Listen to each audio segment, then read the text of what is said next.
Come on, serious suggestions, please. I'm not trying to write a thriller here. It's supposed to be an essay, you understand? An essay! That means facts and logic. Well, if it's facts and logic you're after, you shot yourself in the foot with your choice of research topic, didn't you? The Tatara Suna mystery. When so much remains unexplained, there's little to be objective about. Unless, of course, you restrict yourself to textual criticism. Yeah, well, this is my teacher's area of research. I can't change that.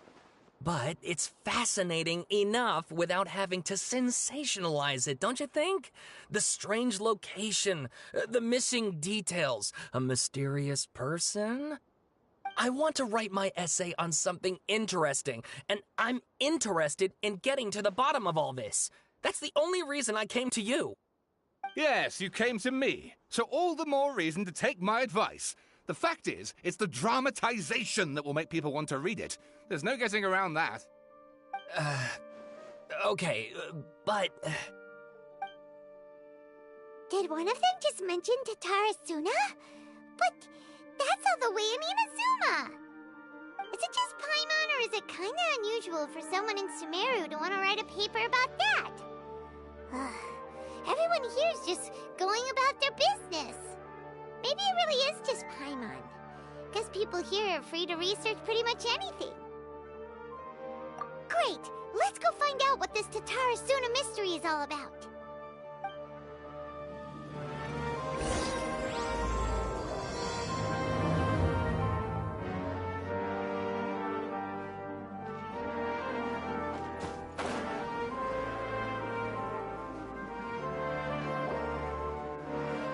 Alright, I guess I'll go with my textual criticism and your editorial direction for the first draft. I have a feeling that the missing Kabuki Mono will end up being the main focus of this paper. If only we knew where to find that traveler. From what they say about her, this seems like the kind of thing she'd know about. Oh, you're the traveler, you say? Hey, what's with that face? Don't believe us?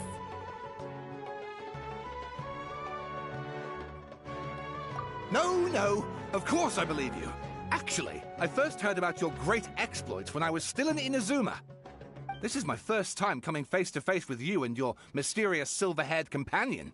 I couldn't believe my luck, and out of force of habit, I started, examining the evidence. Sorry. Oh, Sawada, for the love of... Sorry, we don't get out much, so our social skills are kinda lacking.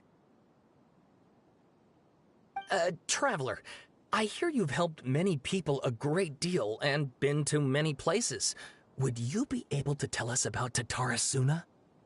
Actually, we don't know much about that place either. In fact, we only came over here because we heard you talking about it and wanted to learn more. I see. My teacher chose this area of research as a personal challenge. He said it's difficult to get into because even Inazumans don't know much about Tatara Suna's past. But who'd have thought that... If you don't mind, I'd love to show you all my outline for the book I'm writing about Tatara Suna. Hold on, Sawada. Don't you think that's a bit of a deep dive or a first read? Well, fair point. In that case, please ease yourselves in gently by taking a look at Akaba's latest essay draft. Let me give you some background. This all started with the discovery of some records in Tatara Suna. The writings mentioned someone by the name of Mikoshi Nagamasa, who crafted a fine blade.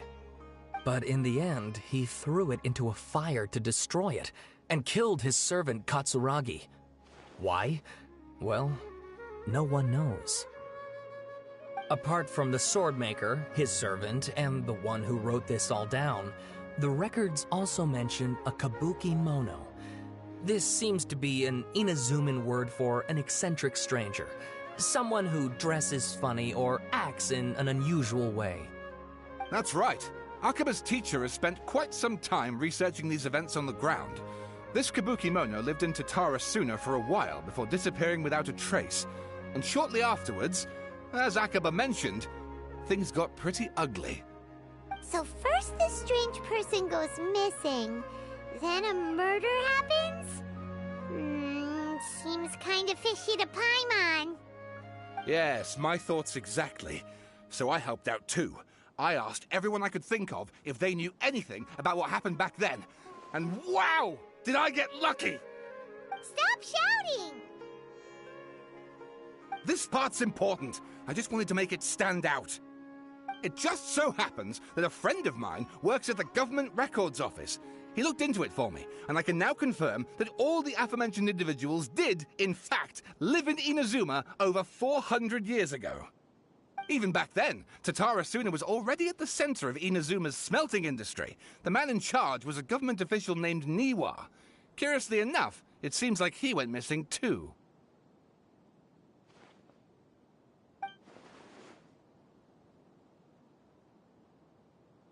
Wait, so there are 2 missing people in this story now? That's right! What's more, Niwa is a name with a lot of history to it. Have you ever heard of the great swordsmith clans of Inazuma? Oh, the swordsmiths? Yeah, like Ishin art and so on? Wow, yes. You really know your stuff. That makes things easier. So, basically, this Niwa was a distant relative of the Kaidahara clan, the last practitioners of Ishin art. Something then seems to have happened in the Kaidahara clan, leading to their downfall. I don't know the details, but taken in light of everything else going on around that time, it makes you wonder whether it's all connected somehow. The Kaidahara clan? Sawada, you left out the biggest detail of all. Oh, yes, of course. How could I forget? Brace your minds, ladies and gents, for they are about to be blown. Or maybe you won't believe your ears. I wouldn't blame you, of course, because in all my years as a writer, this is by far the most. Get to the point, for Pete's sake. According to information acquired by Akaba's teacher, the Kabukimono was not a human, but a puppet. A puppet?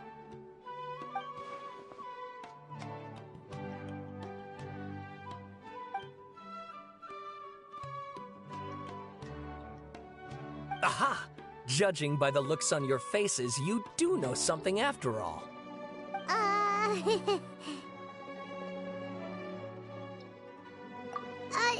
No! Paimon just meant, how creepy. The way you described it makes it sound like a ghost story. I agree, it does. But considering that non-human races in Inazuma are by no means uncommon, spooky events are to be expected. And that's exactly what my book is about. Please, take a look.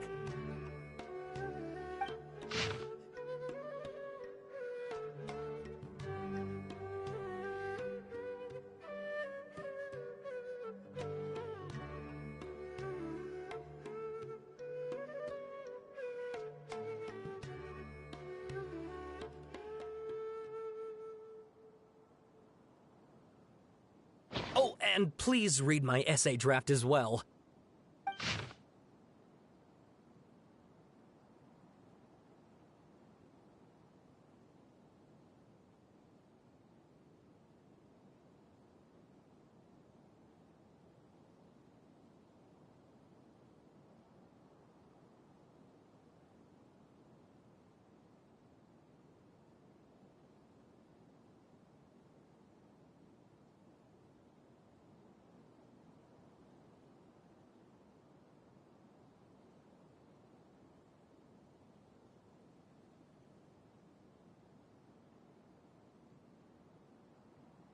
Sawada was encouraging me to follow his more creative approach, but I think essays should be grounded in facts. I don't think explaining everything away with mysterious forces will cut it. Oh, how about if I plug the holes in Sawada's narrative with political intrigue? Like, I could put a turf war between rival factions at the center of the whole series of events. Wait, you're allowed to just make stuff up? Pretty sure you've gone from essay to guessay there. Akaba, look. Your teacher has researched this extensively. I've reached out to everyone I could think of. Whatever information we have now is all that there is to know. This is as much detail as you're ever going to get. Besides, if there really was a political power struggle going on at anything like the level you seem to be suggesting, what hope would we ever have of finding out the truth? Good point. Okay, back to the drawing board, I guess. Give me some time. I need to find a new angle on this. We have some other stuff to do, so we'll have to say goodbye for now. Good luck with your essay! All right, thank you. If you find out any more info about all this, please do let me know. Thanks so much.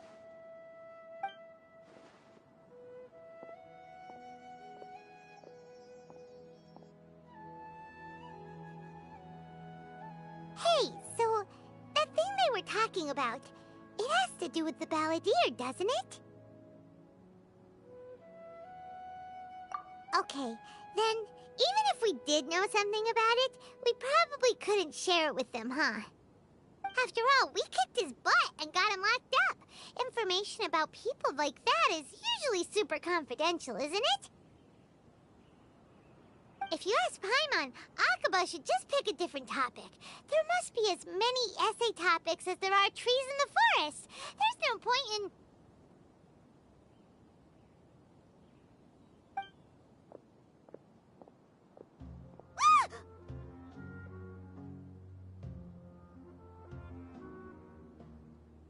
Hey, did you see that?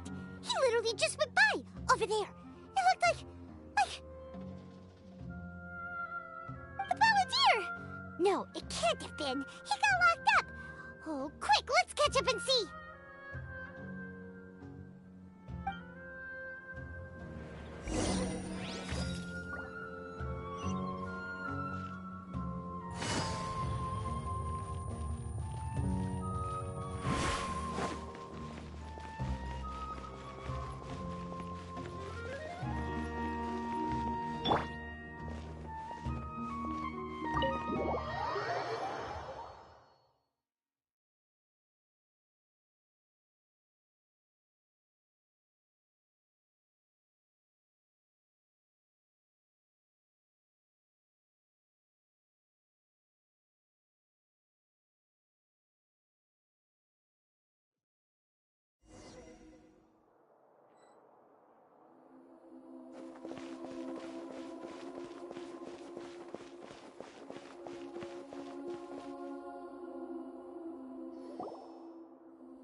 Traveler, Paimon, there you are.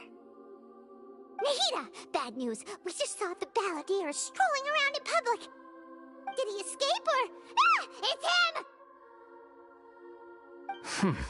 Sure enough. You're here. Hey! What are you doing in the sanctuary of Surasthana? Aren't you supposed to be locked up?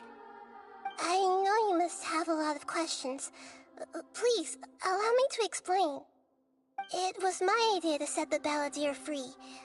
We made a deal, and he's gonna do some investigation in Irminsul for me. A deal? Huh. You sure you trust this guy? What did you expect? Why do you think Sumeru would keep me around otherwise? Or maybe killing me is all you can think about. But if that's the case, why haven't you done it already? Don't flatter yourself. It was... Nahida said there's still some mysteries in you to figure out. Ah, so if it were up to you, you'd finish the job? Guess I had you all wrong. There I was thinking you were just getting cold feet. Well, that escalated quickly. Not a good start. Could I ask you all to please calm down? But Paimon's worried about you, Nahida. Don't let him trick you. It's not every day you see people questioning the God of Wisdom's judgment. Just when you think you've seen it all. Don't you dare try to drive a wedge between us! As long as the terms are reasonable, I don't think there's a problem in making a deal. Even with the balladeer.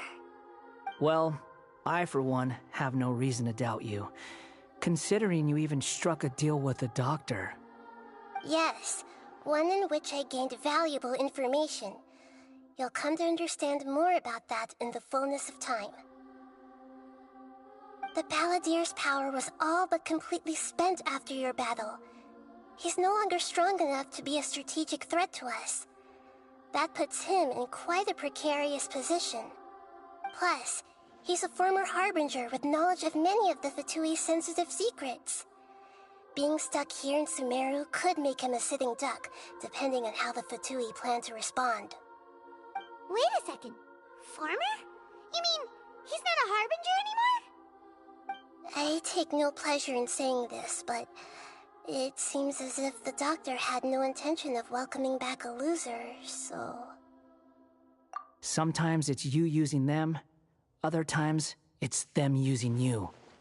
Most human relationships are this way. Certainly all the stable ones are. That's how it was between me and the Fatui, and also between each of the Harbingers. So as long as you have some value to offer, nobody will ever abandon you. But after recent events, even I have to admit that I'm not worth quite what I used to be. Well, if the Fatui are gonna reevaluate my utility, I need to have a backup plan for myself. As we discussed, I don't like causing harm to living beings, and you said you need protection. So, why not join forces with us? I think these two have made their objection to that idea fairly clear, don't you? And they're your friends, so I guess you'll be siding with them. Yeah, obviously! Nahida, don't listen to him! Then let's put that discussion to the side for now. We still have time. Today can be a trial run. Where we go from here will depend on how well we manage to cooperate today. All right, then I'll do what we agreed. Good. Go now, and keep in touch. Nahida, are you serious about this? Yes. I have my reasons for this decision. In fact, I'm largely doing it for your benefit. Yes. As I told you once before, there's information about your twin in Irminsul. Oh, yeah. Actually, that's the whole reason we came to see you today. So, you have an update on that? Mm-hmm. You may remember me mentioning that the Fatui had not included your twin's details in the Descender category. This is an extremely important point. It's possible that the Fatui have other information that even I don't know about. And since the Balladeer used to be one of them, he'll be better acquainted with this information than I am. He was granted the power to connect with Irminsul when he almost became the god of a new era. Even though he no longer has the Gnosis, some traces of its power remain in him. He can still connect. The amount of information in Irminsul is vast beyond description. Sifting through all of it without knowing what to look for would take too long, even for me. So I asked the Balladeer to search in Irminsul for any information about the Descenders. He's more familiar with this kind of information, and should be able to find it more quickly. Exactly! Or what if... Paimon just doesn't trust him! He's treated us as enemies every time we've run into him! I understand. But sometimes, everything is dictated by which side you're on. How things will go in the future depends on what information he brings back. And Traveler, I know what your heart desires most of all. Our minds have connected several times before. There is a corner of your heart reserved for an intense longing. A feeling of being all alone in the dark, searching for the one candle whose light still burns. As Sumeru's deity, it is my responsibility to be on guard against the Balladeer. But as someone who counts you as a friend, I want to do something for you. If this deal with the Balladeer can give you the answers you've been longing to find, then it's worth it. It's my pleasure, really. You're Sumeru's hero. You've more than earned it. about this idea. Is there anything we can do to help? I was going to contact you about that, but then you suddenly showed up on your own accord. Seems like we have a telepathic connection. In fact, I was going to ask you to supervise the balladeer on my behalf while he carries out the task I assigned. Even though he only has a fraction of his full power left, that's still a fraction of a former Harbinger. If you could accompany him, it would put my mind at ease. Of course, I'll be there to help guide you through Irminsul from the outside. Great, thank you. Prepare yourselves. I'm going to transport you into Irminsul.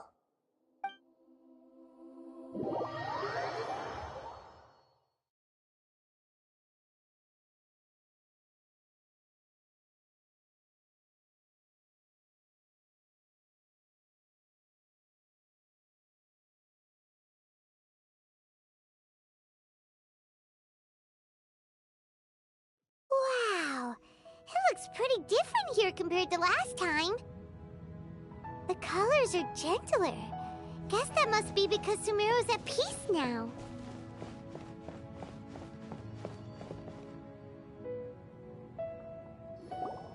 Look at that. Hot on my heels. You know, you didn't have to cut your catch-up short just to keep me company. Oh, but I guess you panicked when you realized that I might enter Irminsul ahead of you. Shut your beak, jailbird! No way a prisoner gets to be so smug! I understand that prisoners have to put up with harassment from the guards, but right now, I'm on temporary release, so maybe you should think about backing off a little. Sounds like a successful rendezvous. I need to be quite clear about something. In a few moments, you'll be entering into the innermost region of Irminsul. It is an environment like no other, and the most important place in all of Sumeru. Unlike anywhere else, Irminsul's inner region consists exclusively of torrents of information. You must put aside your differences and be extremely careful as you navigate your way through. I know there are many grievances between you, on both sides, but it is essential that you remain calm after entry. This is as much for your own safety as anything else. Fine, let's call it truce, but only until this mission's over. Let's cut each other a little slack, shall we? We are going to be traveling together after all. Per my agreement with Lesser Lord Kusanali, I'll be at the front. It's my job to lead the way and get rid of any obstacles in our path. All you have to do is keep your pretty eyes open and try not to fall behind. You sure are confident. Paimon will give you that. You make it sound like you're even more experienced at adventuring than us. If there are no further objections, I suggest we get going. Or did you need some time to mentally prepare yourselves? Ew! Ugh, the snark on this guy, it's unbearable.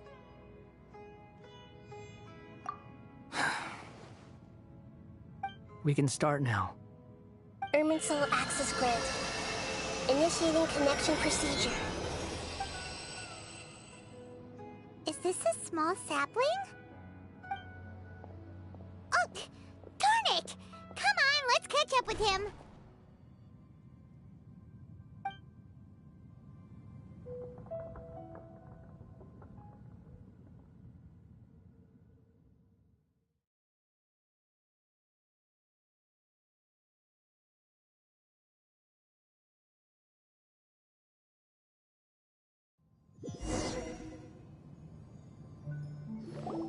Wow!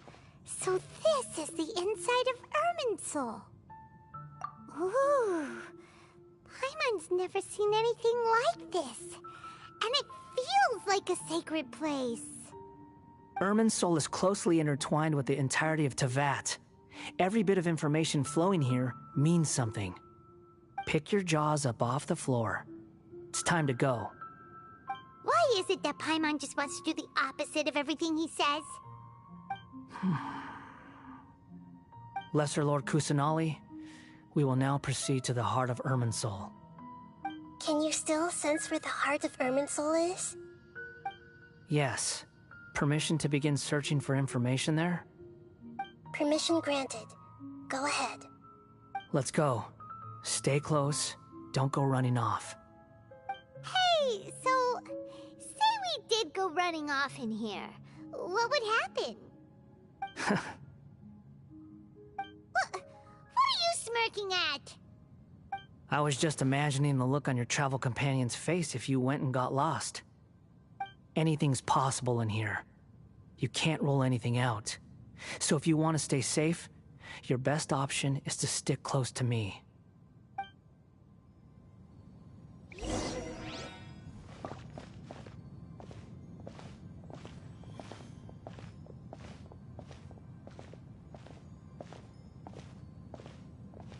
These sapling things have spread out. Those are all packets of information from inside Irminsul. Be careful not to touch them.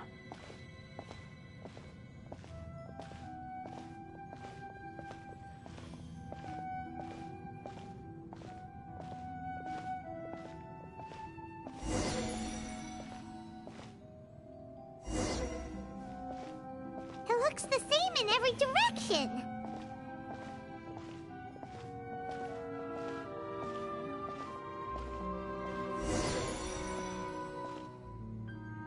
No wonder he mentioned about getting lost. Huh. What do you know? He was actually telling the truth. Is he mocking me again? What is it this time? There's a time and a place to lie, but this definitely isn't it. So why don't you relax your guard a little?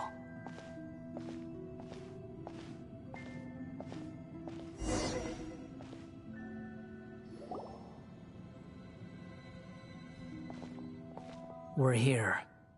What a huge tree!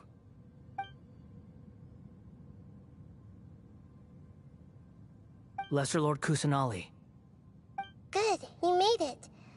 Are you ready? Ready when you are. Then please begin. Preparing to access cognitive currents. Establishing waypoint. The Balladier's actually doing what Nahida tells him. Guess he must want to stay alive.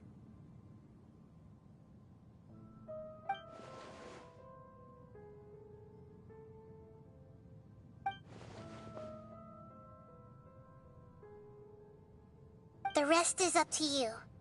If you discover anything at all, make sure to share it with us. Will do. Huh. For once, we're the ones with nothing to do. Traveler, Paimon, would you like to talk?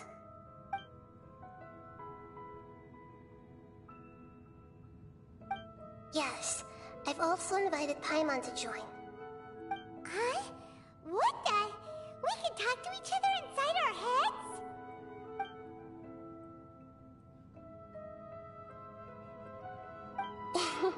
That's part of it. Plus, we're all friends. There's nothing wrong with us talking like this once in a while. Paimon's never tried this before. This is great! So, Paimon's been wanting to ask you something. Don't you think the Balladier's a bit of a walking contradiction? He's always talking back, but he seems to listen to what you say.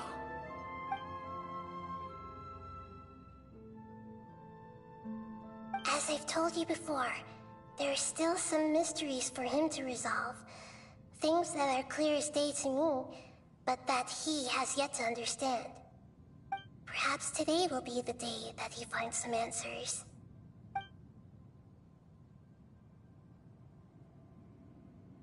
Well done. Smart and attentive as always.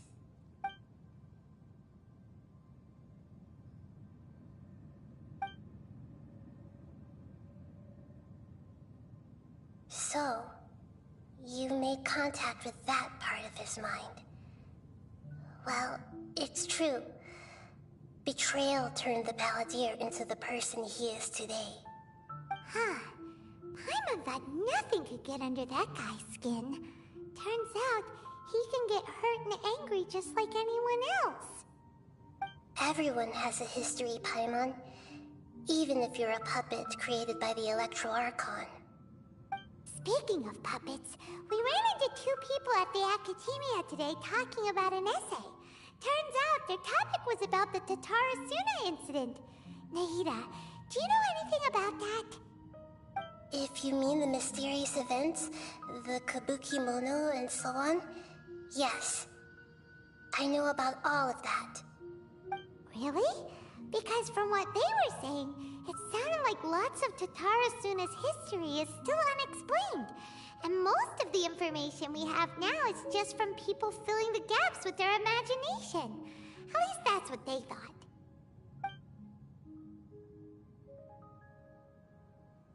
Oh? How interesting. Those two managed to deduce quite a lot through guesswork alone. So the Gesse got it right? Well, they guessed right about one thing. Tatara Suna was sabotaged. Must be a riveting conversation you three are having. Funny how all the good ones happen when I'm not involved. What makes you think we're talking to each other? Don't insult me. You're having a private conversation without me. Obviously, I must be the topic of said conversation. Of course you do. You can't have your prisoner knowing too much. So, have you found anything yet? Still looking. Don't get your hopes up, though. You and your twin come from outside this world. It wouldn't surprise me if there was nothing on either of you in Irminsul at all. Wait! How did you know about that? Did Nahida tell you? It's not like we've never met before. And anyway, you're world famous. It'd be more surprising if I didn't know a few things about you. Right now, we have to keep the peace. I'm not interested in creating more misery for myself. And making cordial conversation is something I can manage. Huh? Wait. This light. It looks similar to those saplings. What could it be? Anonymous data. Hey, don't you forget the agreement! You have to share it with us! Shh. Just wait. Mr. Niwa, are you certain this is worth the risk? We are talking about Tatara Suna's furnace, after all. It may not pay to act rashly. There's no one else who can enter the furnace. It has to be me. Is that so? Well, since you insist. It's...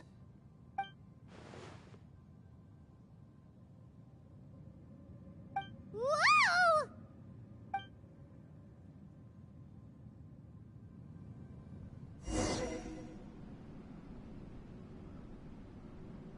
I have been in Tatara Suna for some time now. You have shown me great hospitality, as has Mikoshi Nagamasa, and indeed, everyone else. Under your leadership, Tatara Suna is a warm, welcoming place, like a giant village. People are gainfully employed, their lives have purpose, they are motivated. As I understand, the Raiden Shogun has, in recent years, eliminated much of the evil that plagued Inazuma. As for Tatara Suna, it was originally established as a means of safely disposing crystal marrow. The forging industry with crystal marrow as a raw material has since flourished, giving rise to generations of swordsmiths. Some world-renowned, others unknown, all passing on their legacy. Skills, blood, dreams. Every smith brought into this trade looks to find their purpose between steel and blade. That is why you accepted the proposal brought to you by myself and Akame. Yes, well, were it not for you coming to Inazuma and happening to make Akame's acquaintance, the two of you never would have joined forces. And he would be the first to admit that there's no way he could have revolutionized our forging process like this on his own. At least not on the same timescale. You allowed Akame to take all the credit for a method that you jointly developed.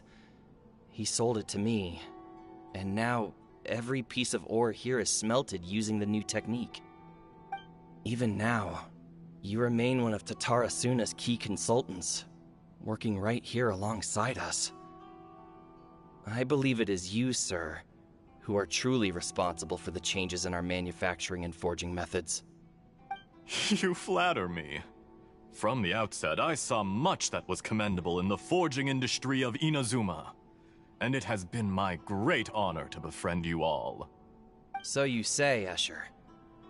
But is this really the truth? My good sir, what do you mean? I tried to resist thinking it was all connected, because I didn't want to speculate, and I didn't want to believe that things could turn out this way. What have we gained from adopting your new technology?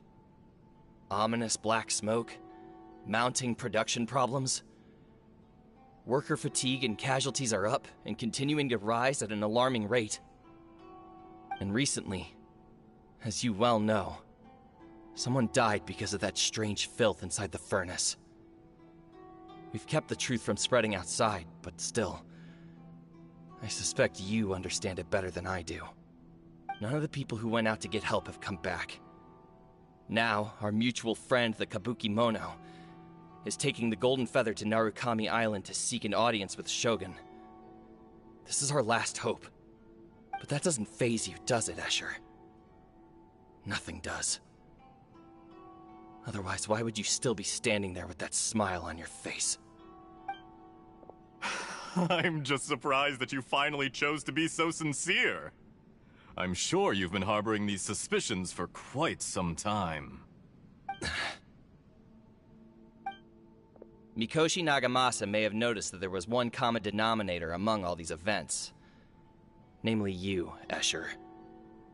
But Mr. Mikoshi is more cautious than I. He does things by the book. After all, Nagamasa is the adopted son of Mikoshi Torichio, the yokai struck down by the Shogun's own hand. If he truly seeks to redeem his family's honor, an abundance of caution is well advised. You're well informed on the subtleties of his situation for a mechanic all the way from Fontaine. Are you sure you're not a little overqualified? Why, Mr. Niwa, are you suggesting I find a job as a diplomat?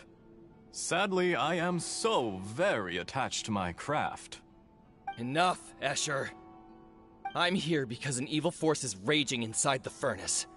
And someone needs to take your new device inside the high-risk zone so we can absorb it and put an end to the problem. I'm in charge here.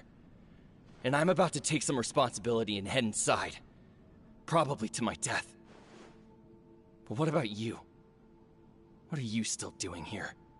Judging from the look in your eyes, you don't seem to trust me. Drop the act! We're past that now. Whoever you are, it looks like your plan to destroy Tatara Suna has worked. I just want to know what you're still doing here. What's left? Don't you have all your answers by now? Honestly, I'm just waiting for the right moment. A moment like this, where you finish talking and I stop you from entering the furnace. You...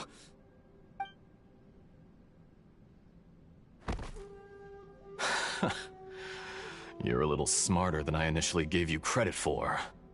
I thought I'd disguised myself exceptionally well, at least for the first few days. But to my surprise, you had your people look into my background right from the start. It's a long journey from Inazuma to Fontaine, but that didn't stop them. Eventually, they managed to confirm that Escher was an alias, and that I was not from Fontaine at all. And yet, despite all of that, you still fail to realize my true identity, and what I seek in Tatara Suna. Did you really think you would be able to see through my plan? If you kill me, there's no one who can get inside the furnace. So you're really going to destroy this place? Is that it? Oh, but you're quite wrong. There is one other person. Some may not see him as a person, but you told him yourself. You're not a puppet. You're a human. You're just missing a heart. Whoever you're working for won't get away with this. They'll be found out. But this makes no sense. What are you really trying to accomplish by all this? Why go to all this trouble? It's no trouble at all. Patience is a virtue which I have in abundance. This is all part of a carefully controlled experiment. If you must know, I'm happy to divulge my true identity. I'm a Fatui Harbinger. Call me the Doctor. The Fatui? Who? What do you want? Just to create a minor inconvenience for your nation. That's it? That's why you gave us your cursed technology? Just to let loose the evil energy from the crystal marrow? Look how even the righteous soul is filled with venom when faced with its demise. My device functions precisely as you say. It is the only chance you have of preventing a catastrophe and keeping the truth from the outside world. However, I did not make it with you in mind. It is easier for a person to be possessed by evil spirits when they are filled with hate. So give in to your fury. I want to see what happens when a malevolent heart is placed into an unsuspecting puppet. Make no mistake, even without you, that pure, innocent puppet would only end up being used by someone else instead. What other reason would a human have for befriending one who is not of our kind?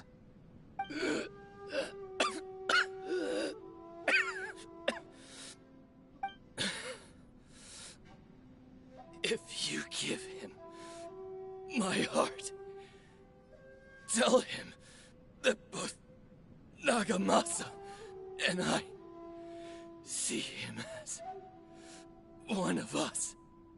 He has nothing to prove to anyone.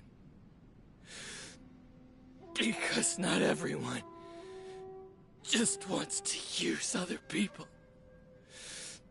The only ones who think like that are people like you. What a beautiful way to see the world. It almost makes me feel a little guilty. Then out of respect for you, I shall redefine myself. Think of me as a monster or a demon, if you wish. At least this way your death is not a consequence of your own folly turning you into an easy target. You simply lost to something more powerful than you could ever hope to defeat. I say, Mr. Niwa, let's see what happens. Will your puppet friend become a human? No, that will prove quite impossible. Mr. Niwa? Already dead. What a pity.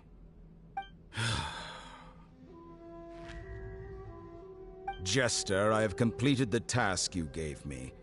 Creating a gap and infiltrating Inazuma's inner workings. What fun it was. I'd like to introduce a puppet to you. If he proves useful, let's make him our newest comrade. And if not, let's turn him to dust.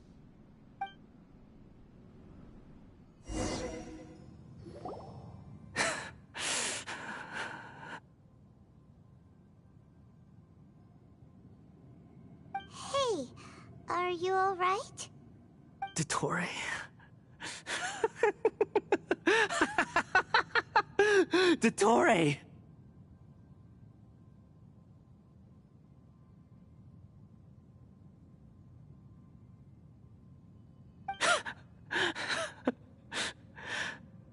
Good.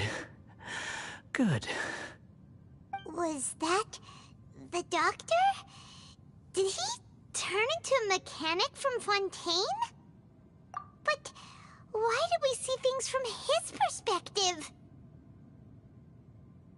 When I touched the doctor to confirm whether he'd eliminated all his segments, I read this memory in his mind. You have to admit, it must be the truth. Maybe so, but it means nothing. Does it? But this memory shows that Niwa didn't betray you. He never meant for you to be the one to take the device into the furnace. You know very well what that means. Even more so than I.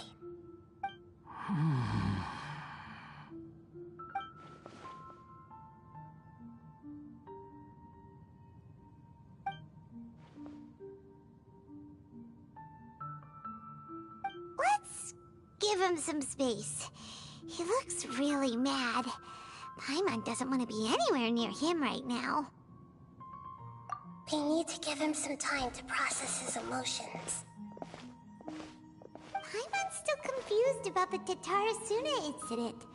So, the doctor was behind it, but why has that gotten him so worked up? Nobody has ever deceived you like that, Paimon. It's natural that you find it difficult to understand. Perhaps he needed to learn this someday. So now you have the complete picture. Katsuragi took the Kabukimono to live with the people of Tatarasuna. Later, the doctor showed up, disguised as the mechanic from Fontaine. And that's when the trouble began. It was all a horrific experiment planned by the doctor. Everything he did was just to plant seeds of disaster in Inazuma that would bear fruit in the future. Of all the unwitting participants in the doctor's experiment, the balladeer became the main test subject.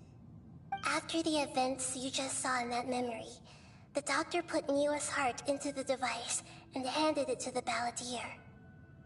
Then, he instructed him to enter the furnace and absorb all the filth caused by the smelting process.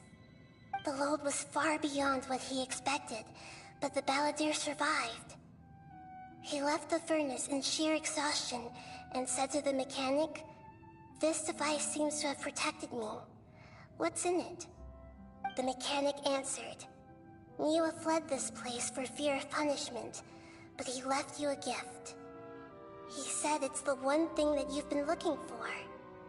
He took it straight from the chest of one of his innocent servants. The mechanic removed the withered heart from the device as he spoke. The balladeer was stunned that such unthinkable cruelty had brought him the thing he'd been longing for his entire life. A heart acquired through cold-blooded murder is a cursed thing, but it had protected him from the filth. He thought Niwa had completely betrayed him, and yet this very betrayal had ensured his survival. Overwhelmed with anger and sorrow, the balladeer threw the heart to the ground and left Tatarasuna without looking back. Holy moly. So the doctor killed an innocent man and pinned everything on the victim? That's terrible.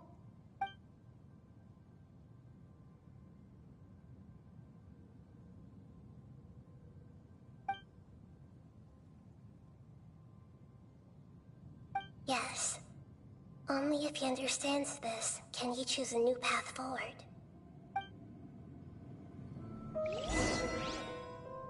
Dottore, you brazen-faced...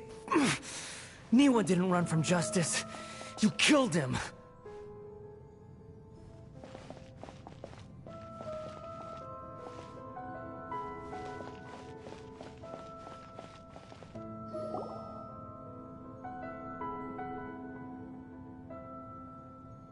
Shall we see how he's doing?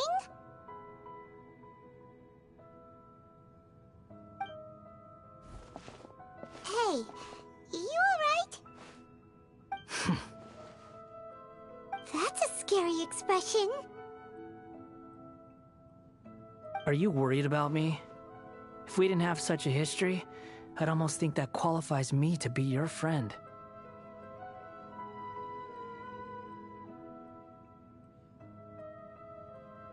It won't. I'll keep my end of the deal. Hey, aren't you investigating the stuff we want to know about? That's why we're here. But unfortunately, there's no information about the Descenders in Irminsul. Even if you can't find anything, that seems to confirm it. Irminsul does not keep records on the Descenders. Anyone who comes from beyond this world is not counted as part of Teyvat. Oh, does that mean we have to leave empty-handed?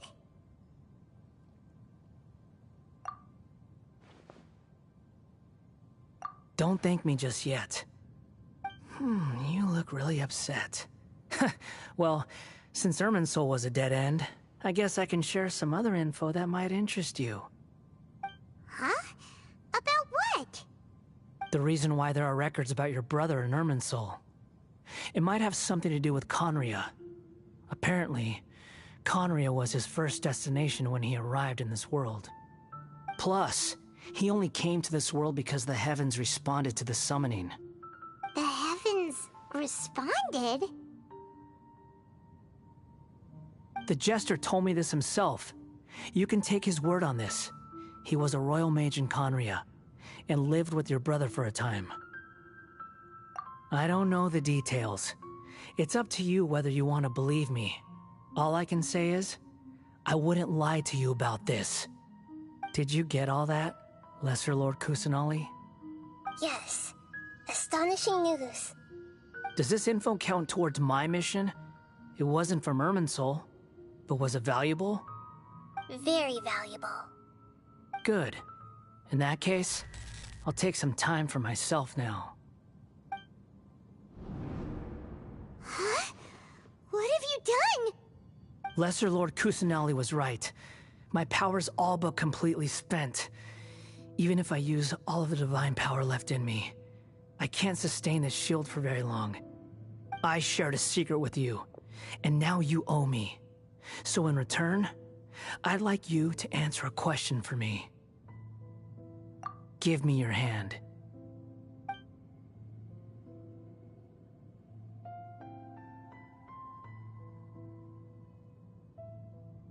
Can you hear my voice inside your head?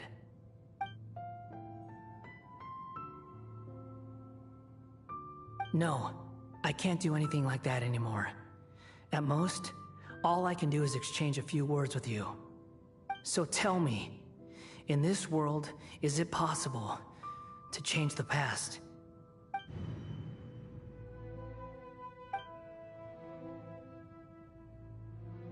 Done. Huh? What the? What happened? Paimon only saw you hold hands for a second. Nothing. I was just thanking her for helping me.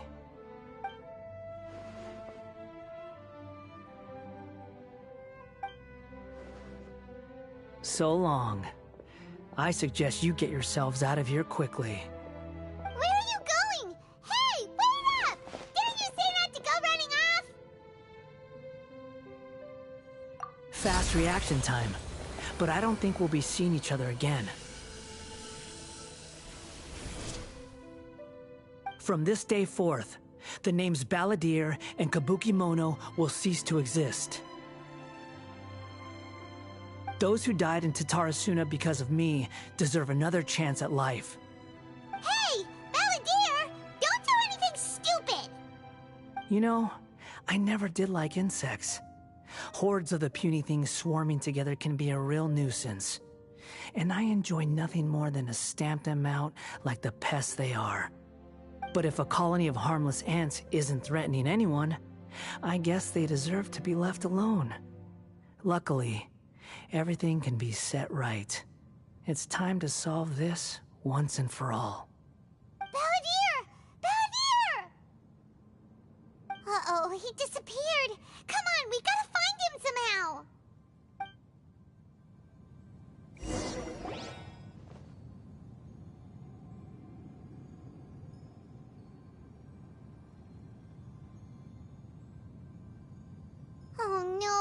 He's really gone! Oh, can you hear me? Nahida! Traveler, Paimon, Balladeer, what happened just now? I was suddenly cut off by some kind of power. It was the Balladeer's fault. He shut you out!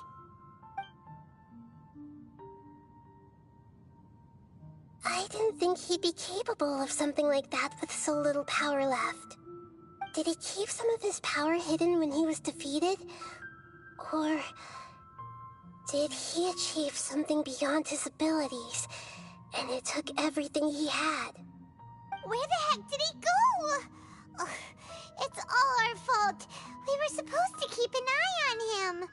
Sorry, Nahida. Don't be. It's not your fault. Please, let me handle this from here, even though I'm not sure I can solve it. We're running out of time. Follow my lead and get out of Irminsul as soon as possible.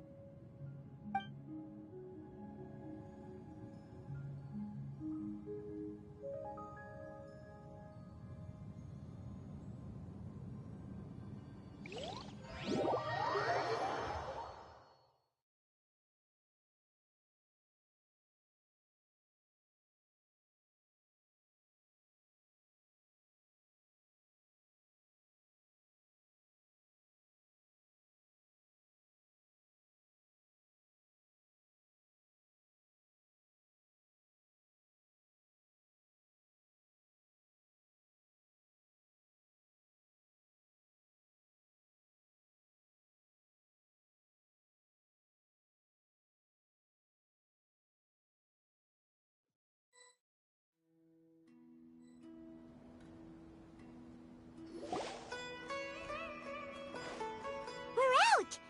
And we're at, an inn or something? This is an emergency. I'll have to ask you to stay here for now. Everything's arranged, and nobody will disturb you. I'm sorry, but this isn't something I need your help with. Leave this one to me. An emergency? How bad is it? Nahida, will you be okay? Don't worry. If my assessment is correct, though there may be some minor disturbances, it won't lead to a disaster. Please rest and recover your strength here until I say it's safe. Her voice has gone. Paimon can't shake the feeling that something really big has happened. What do you think the Balladeer meant? And why did he suddenly grab onto you before?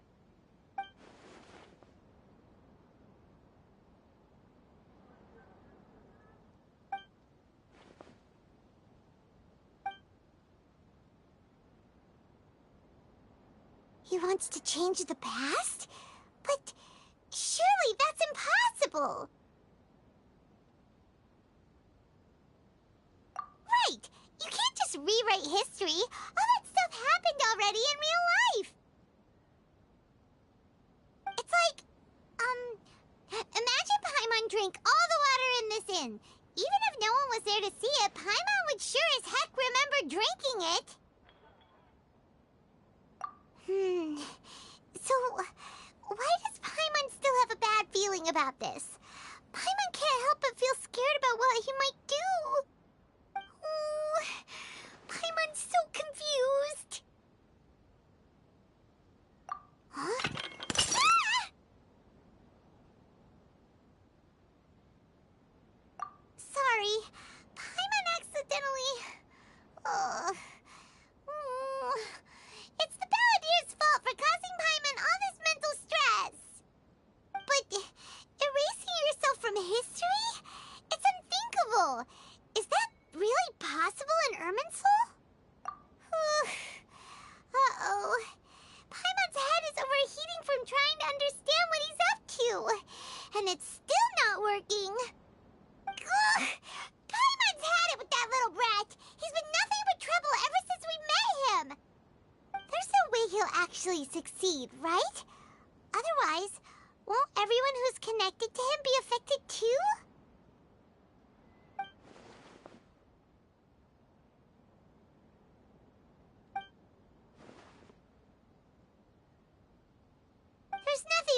about it at this point. Hey, have you got any ideas on what we should do next? Seems like now there's nothing left for us to do but to go to sleep. But Paimon's still so worried. Paimon won't be able to sleep a wink tonight.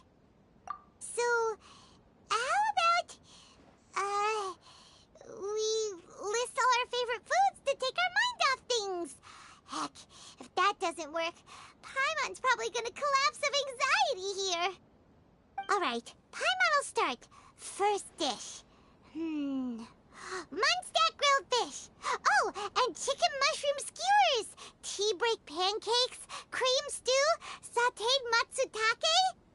And Drayan chili chicken. Almond tofu. Satisfying salad. Oh, also Adeptus Temptation. Golden shrimp balls. Triple layered consomme. Lotus seed and bird egg soup. And...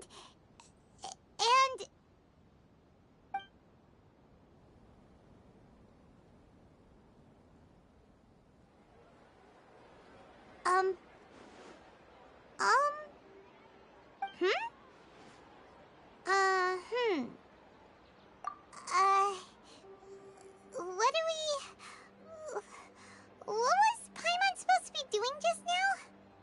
Paimon was, talking? Huh. Paimon suddenly can't remember what she was talking about. What was it again? The Balladeer? Is that a food too? Huh. Weird name, though.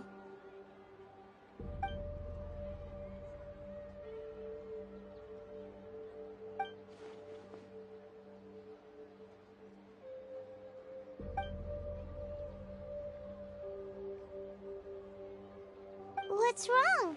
Your eyes are like saucers. Was it something Paimon said? So, the Balladeer. Is that someone's name? 'Cause it sounds like a nickname or something.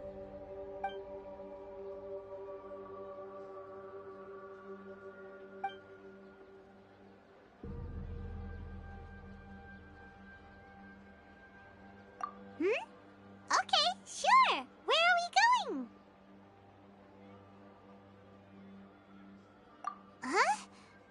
Fine by Paimon, but is everything okay? You're acting like this is an emergency.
It's been a while.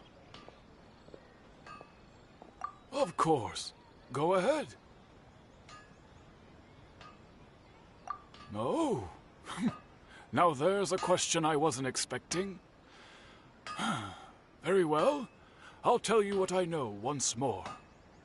The once renowned Raiden Gokuden, comprised of 5 branches. Amenoma, Futsu, Ishin, Hyakume, and Senju. The art of forging practiced by these 5 clans was first taught to them personally by the almighty Shogun. Over time, the 5 branches diverged from one another as generations of bladesmiths honed and perfected their craft until they became 5 distinct traditions. Most of the great swordsmith clans of old have since fallen into decline, and for a long time, only the Amenoma branch kept its art alive. But fortunately, Kaedehara Kazuha recently returned to Inazuma and took up the mantle of the Ishin art. Now, 2 clans remain of the original Gokuden 5. If my memory serves me right, you yourself were present when he forged the Ishin blade. Oh, yeah, we were! Paimon remembers that now. We learned a bit about the decline of the Raiden Gokuden then, too. It seems like such a shame.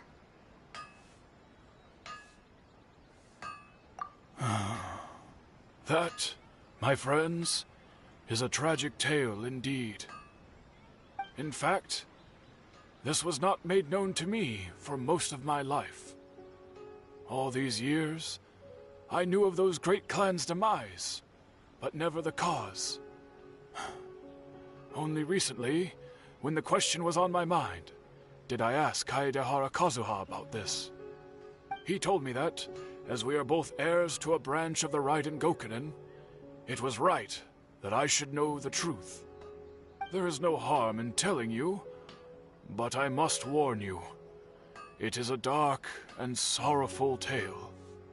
The Raiden Gokuden were the targets of a murderous rampage by a vengeful bladesmith.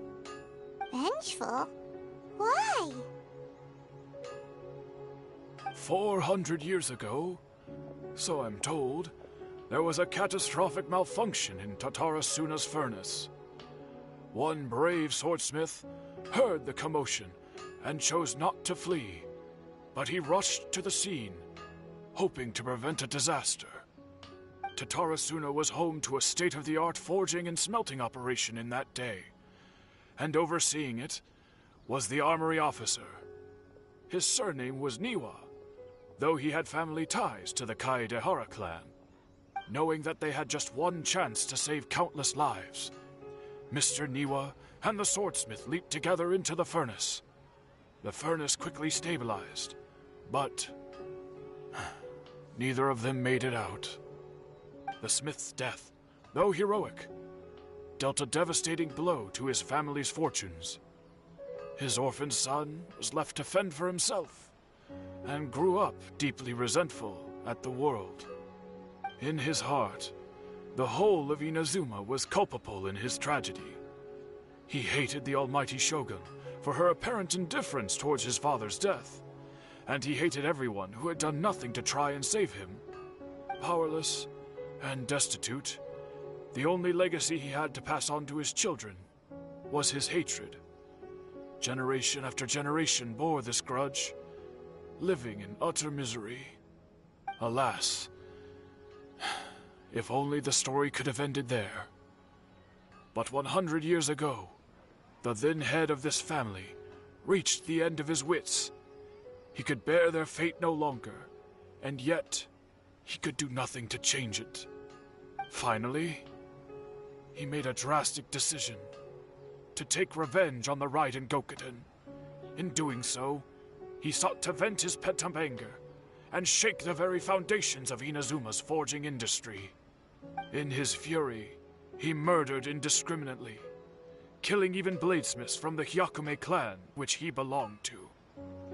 His goal was absolute, the devastation of all of the Raiden Gokuden. But when he came to the Kaedehara and Kamisato clans, his killing spree came to an abrupt end. He failed to catch them unawares. They fought back fiercely, and they did not spare his life. That is why the Kaedehara clan and their Ishin art survived that day. I suppose they were the lucky ones, under the dire circumstances.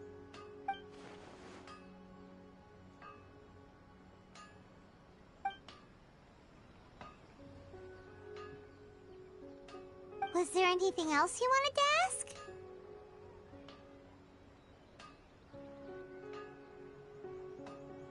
Kazuha? Why, yes. Just yesterday, in fact. We spoke for a while over some tea. He seemed well. My pleasure. Don't tell Paimon. There are other places you want to visit too, right? Your expression says it all. You can't hide anything from Paimon. On to the next stop. Lead the way, traveler. Paimon will be right behind you.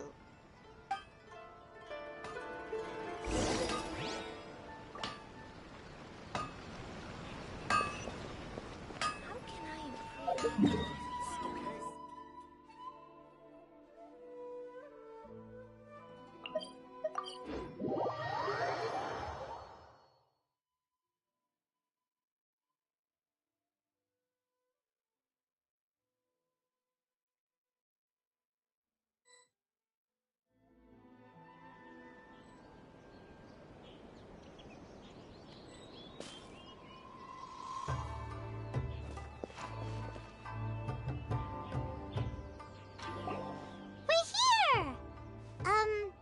This is the Yashiro Commission's headquarters, so...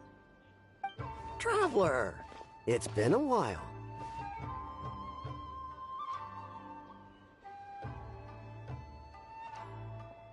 If you're looking for the Commissioner and Miss Kamisato... Are they out on business? The Commissioner is out on business, and Miss Kamisato is standing in for some meetings in the Commissioner's place.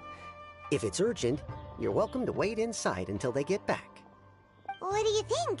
Shall we go in?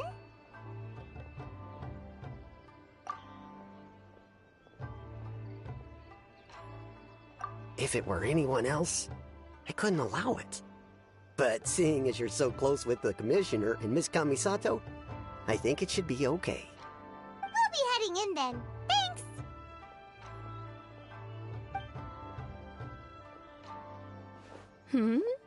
Hello, dears. Is there something you want to say? Of course, traveler. Yes, I know who you are. Miss Kamisato has told me about you. What would you like to know? Oh, they're both very well indeed. Lately, Miss Kamisato has been rather busy attending all kinds of meetings and occasionally paying visits to some local organizations on the Commissioner's behalf. As for the Commissioner himself, well, you know, busy as ever. That much hasn't changed. Although, he does seem to be in a rather good mood these days. So pretty much business as usual on the Yashiro Commission, huh? Very much so.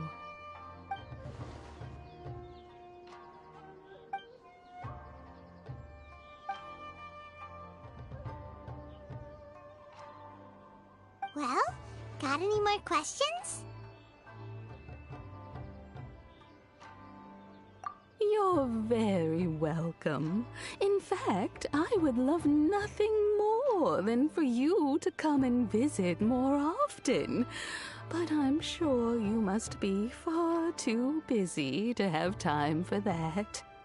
Miss Kamisato talks about you all the time. She seems so thrilled to have you as a friend, and she's always saying how talented you are and how much she admires you. I must say, many things in Inazuma seem to have taken a turn for the better since you arrived here. So you're not just Miss Kamisato's knight in shining armor, you know. You're a hero to us all. I mean it. Whenever the commissioner dines at home, Toma always joins him. I always find myself at my most relaxed when I'm serving the two of them and listening to them chat away.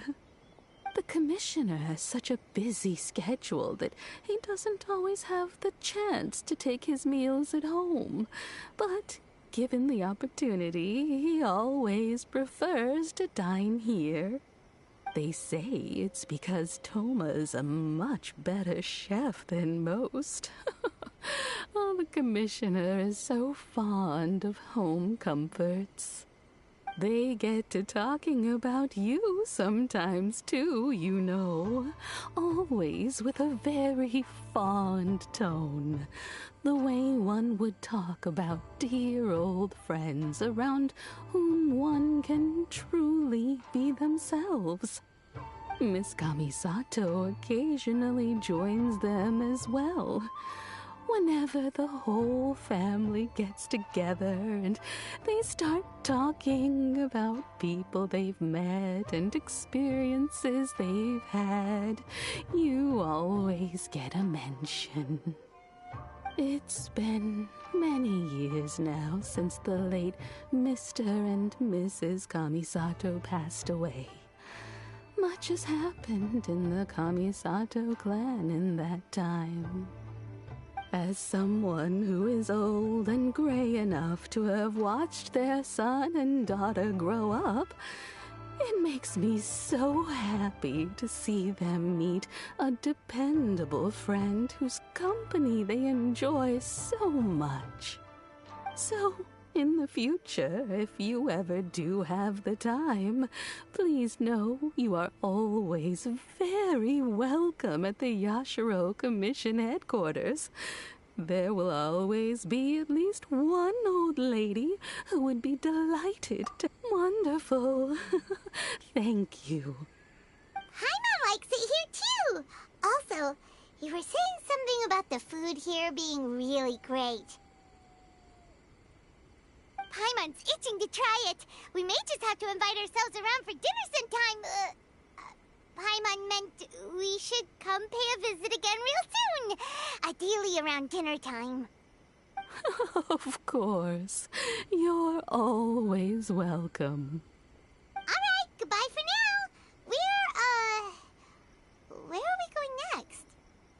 Great! Goodbye, ma'am. Don't worry, we'll see ourselves out. All right, then. Take care now. Hope to see you soon. Oh, are you two leaving already? Yep, everything's taken care of now. Don't worry. Very well. Safe travels. Goodbye. I'm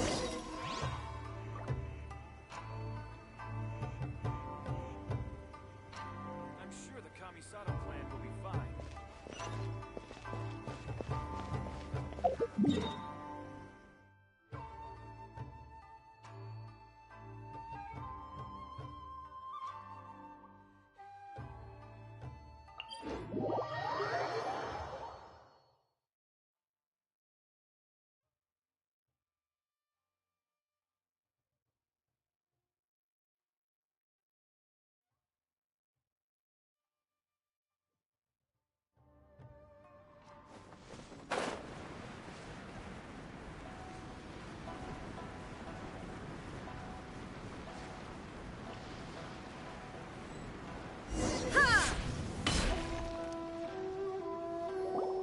Well, here we are.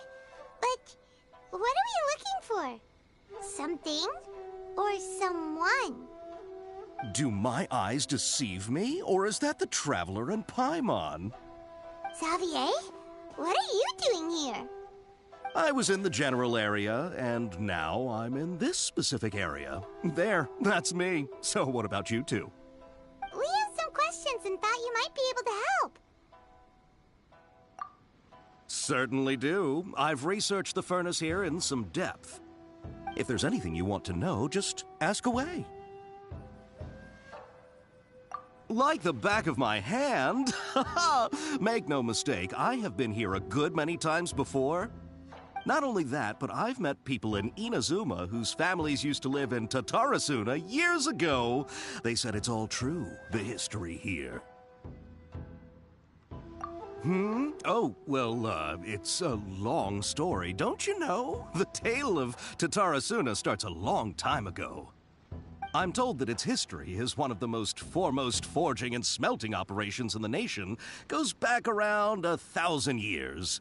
Still, the furnace has had a couple of serious maintenance issues along the way. A couple? When exactly? One was just in the last few years, the other was several hundred years ago. A fun fact, I'm not the first Fontaine tech guy to come and work on it either. There was a guy back then, too. They say he was a mechanic who consulted on a technology upgrade. It seems like the technological collaboration between our two nations goes back a long way. How about that?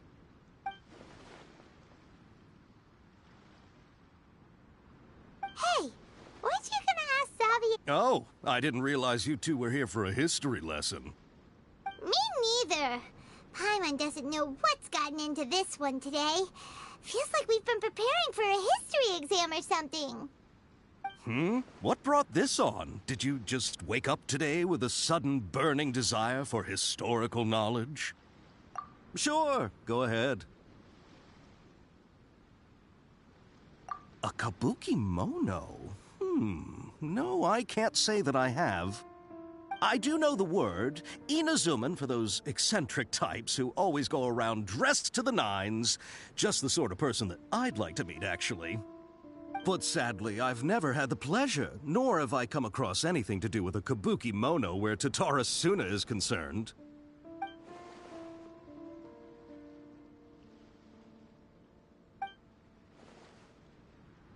Of course! Don't mention it. Oh, we're leaving? Okay, bye, Xavier. Oh, you're most welcome. More than happy to help. Farewell. Looks like you got all the information you're looking for. Sure, but what's up with you today? Whatever it is, it seems like it's really troubling you. Keep your smile, Spinal Crocodile. No matter what happens, Paimon will always be there for you. Come on, you gotta keep it together. Why don't you grab something to eat? You can't go facing life's challenges on an empty stomach. All right, let's head off and go meet Nahida.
Hey, it's them!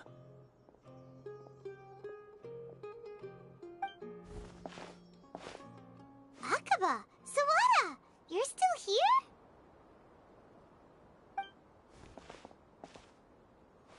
Indeed we are. If you have a moment, we'd love for you to join us once more. We have time. What do you want to talk to us about? It's the same topic we discussed last time. Obviously.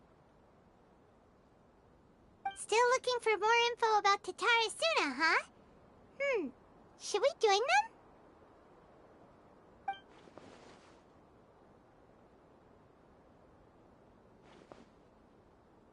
Unfortunately, we haven't made any real progress.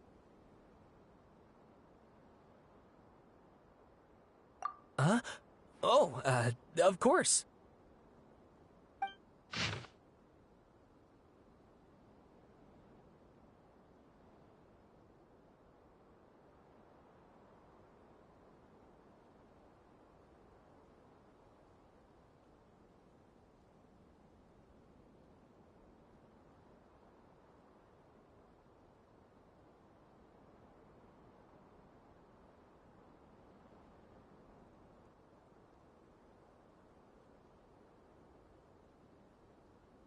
I presume you'll want to read mine as well. Here.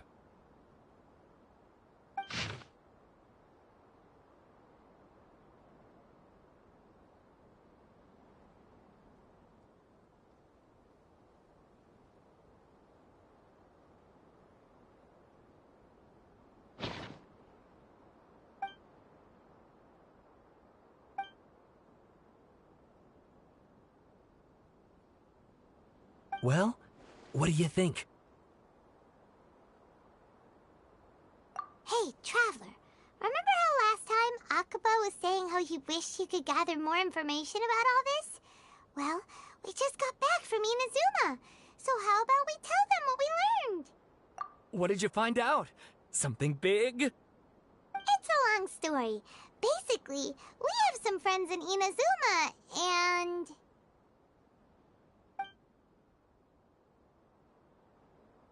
Wow, so many new details. Thank you so much for sharing that with us. Well, well. So it all comes down to one man's desire for revenge. Huh. You heard this from a member of the Amanoma clan, you say? Then I guess it must be true. Ugh. So there's no ghost story here after all. This new information actually lends further credence to my hypothesis. Evidently, swordsmiths were seen as having an incredibly prestigious role in society those days, to the extent that harming them was conceived of, at least by the perpetrator, as a way of exacting revenge against those in power. Yes, okay, point taken, you were right. But that doesn't mean I can't carry on with my novel. And they're back at it.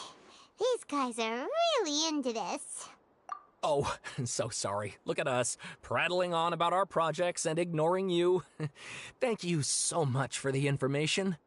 You're welcome. See ya. Keep us in the loop if you find out anything else. Will do.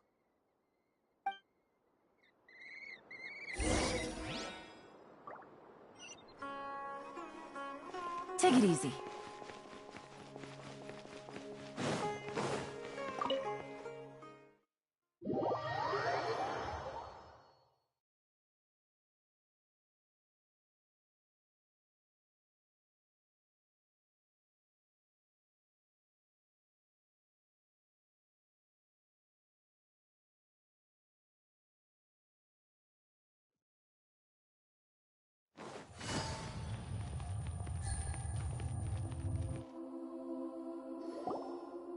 Nahida, we're here! Traveler, Paimon, how have you been? Ugh, where to start? Paimon hasn't had a moment's rest this whole time. That night, we ended up chatting and chatting until suddenly the sun was up. And then she decided she wanted to go to Inazuma. The Balladeer? This sounds like some kind of code name. You look troubled. Is there something you need to tell me?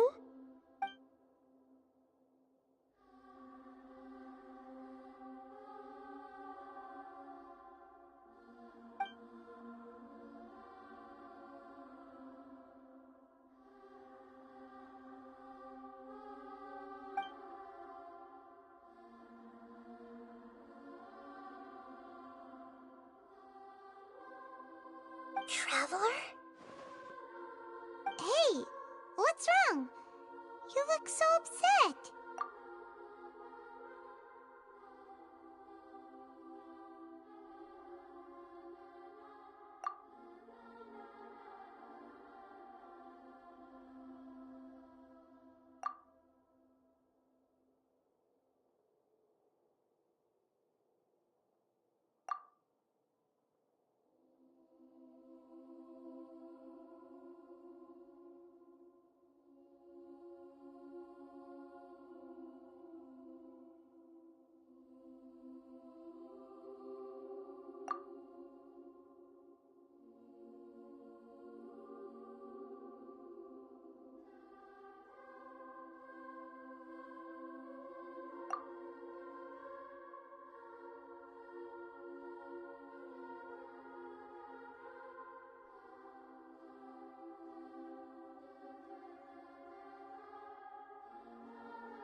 That's quite a story.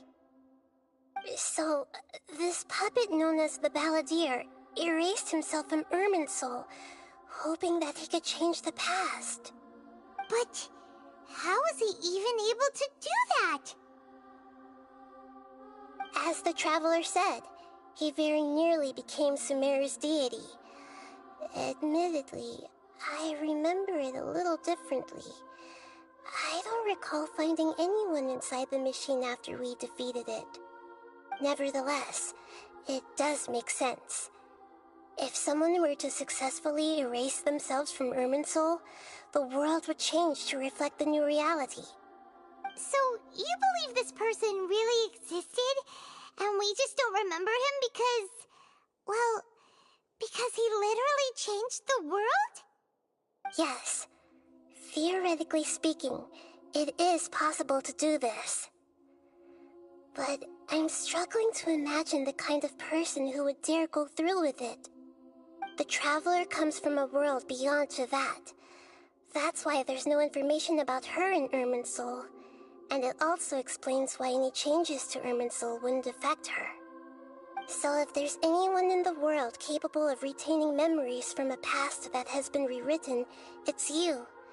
It's quite incredible when you think about it. Paimon's having a hard time understanding this Balladeer guy's motivations. Why did he do it? I can only make inferences based on the information we've been given. As for what kind of person he was, only you remember that.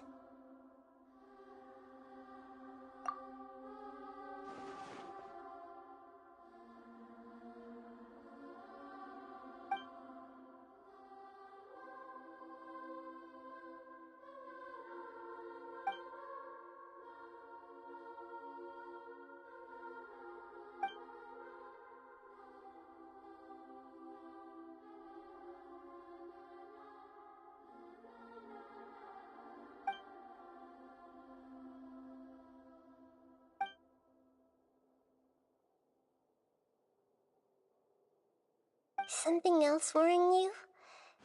Something that you can't share? It couldn't change the fate of the ones who had died, right?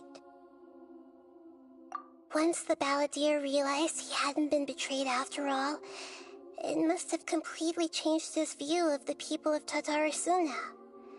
Now he saw them as friends again. He couldn't keep hating humans after that, and if he thought there was a chance he could save his old friends, it would be hard not to try. The story makes sense, every part of it. The Balladeer tried to achieve godhood with the Doctor's help.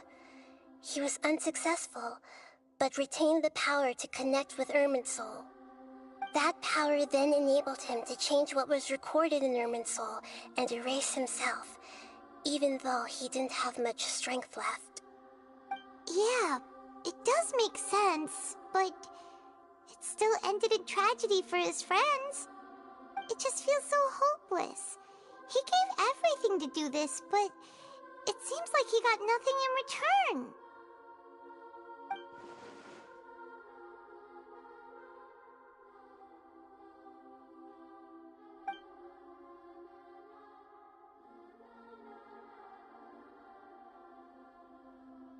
Please wait a moment. I want to check something. Found it. This should be the one. It turns out that I have a strange way of confirming everything she has told us. What is it? A record from a personal collection. It was tucked away in a corner. You should take a look.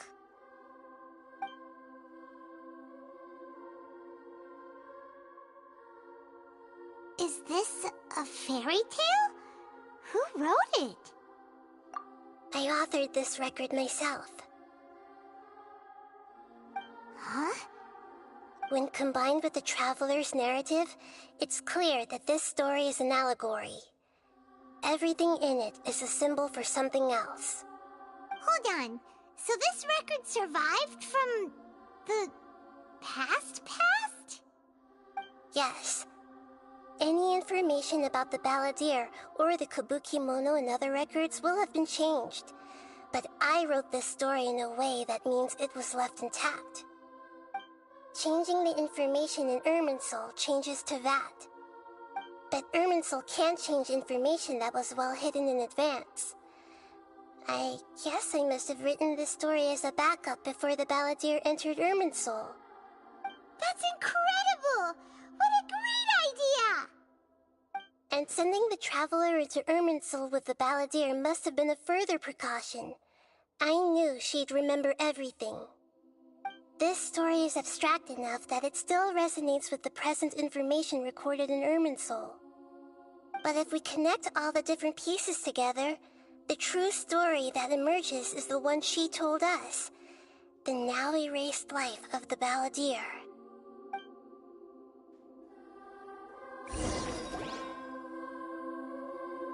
There was once a lone monster draped in fox fur. The monster found a family of foxes, joined them, and they became friends. The monster lived with the family day and night, and everyone treated it as one of their own. Once in a while, the monster would take off its fox fur at night, and lament to itself as it gazed at its reflection in the water. I am a monstrosity, yet they are too foolish to see it. I pity them. But the monster soon found solace when another came to live among the foxes who was not their kin. A kitten, carved from the wood of a white tree who had been abandoned by the humans. The kitten too wished to become a fox, but its tail was too slender and it could not grow a coat of richly colored fur. Yet when the other foxes saw this, they spoke words of comfort to the kitten. Even without a tail and fur like ours, you are still one of us. Furious at this happy resolution, the monster lit a fire on the mountain. The terrified animals panicked as the fire spread. The only way to extinguish the flames was to make a sacrifice. A gray fox stood up and addressed the monster. It said, "You are the cleverest among us. Surely you can help us find a way to solve this." The monster smiled, led the fox toward the fire, and murdered it. The gray fox's heart was turned into a beautiful drop of water, clear, spotless, and pure. The monster gave the heart of water to the kitten, telling him, "The foxes have decided. You are the one who must be sacrificed. Take this, quench the flames, and die for your fox kin." The fire was extinguished, but the kitten lived. It left that side of the mountain and found a little bird who had a broken wing. The two promised they would spend their whole lives together, but the little bird did not have long left to live. It passed away soon after. After burying the bird, the kitten left the mountain for good. Never again would it cherish a single creature, nor a single blade of grass that stood on that mountain. The kitten spent the nights wandering aimlessly, gnashing its teeth at the moon. How it wished to swallow the moon and devour the moonlight. If the world could only return to darkness, then it would finally be peaceful and content. I will become the new moon, the answer to everything. Then, no one will know that there were once birds, foxes, and cats in this world. And no one can know that they were different.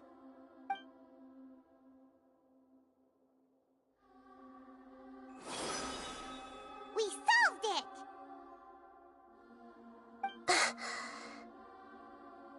I remember now. This is not just the Balladeer story. It is his very own memories. I made a backup so that it would be preserved no matter what happened. To become a god, he was experimented on and modified countless times. It was brutal torture, and the only reason he was able to survive is that he was a puppet. This memory was extracted from him by the scholars. Presumably, they kept it to have something to defend themselves with. Creating a deity was just the first step. Some of them wanted to be able to control it. That's why they backed up his memory for later use. I buried it deep inside one of my own dreams, and then hid it inside an allegorical story so that it wouldn't be altered. It's hard to believe that this person really existed, let alone that he tried to get rid of us on more than one occasion. Paimon has no memory of him at all. He completely vanished like a puff of smoke. The Balladeer agreed to help me look for information about the Descenders, and although he was unsuccessful, he still helped you. Before he vanished, he confirmed an important detail, that Conria was where your twin first came into this world. We still don't know how the change to Irminsul will affect the senior ranks of the Fatui, but in all likelihood, they won't even remember their own Harbinger. It sounds like Paimon wouldn't like this guy a whole lot if he was still around. But still, Paimon doesn't like the way it all ended that much better. This is why wisdom alone cannot answer all our questions. We look, we see, and we comprehend, but the question still troubles us. So the answer is not everything. People yearn to find the truth and then conquer the troubles they face. When you give someone the truth, you give them a chance to choose their own destiny. To others looking on, this may seem like a pointless endeavor, but for him, the chance to act on his desire to disappear must have meant a lot. Never forget that even when we walk beneath dark clouds along a road filled with suffering, the light of wisdom is always there, guiding us toward a better destination. And that is what you have been doing all along. Yeah, Nahida's right. Cheer up! How about we go get something to eat? We can pick up this heavy conversation again later. Good idea. Paimon, why don't you take her out for a walk to clear her head? You got it! Come on, Traveler! You need to get out of your head for a while. You'll feel much better after taking a walk. Let's go get a snack from one of the stalls in the Grand Bazaar! That'll be sure to lift our spirits. It must be really tough being the only one who remembers all that. But Paimon's always here to help cheer you up.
What should we eat first?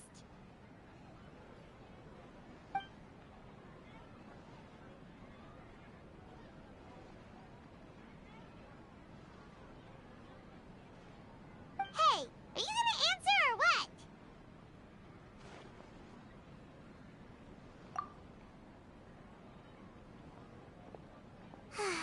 Alright, whatever you want.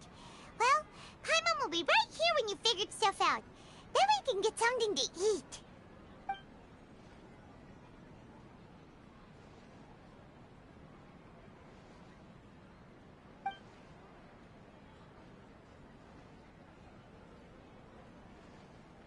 What is it?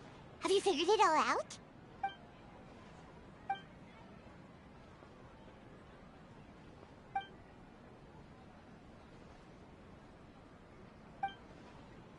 Why'd you jump?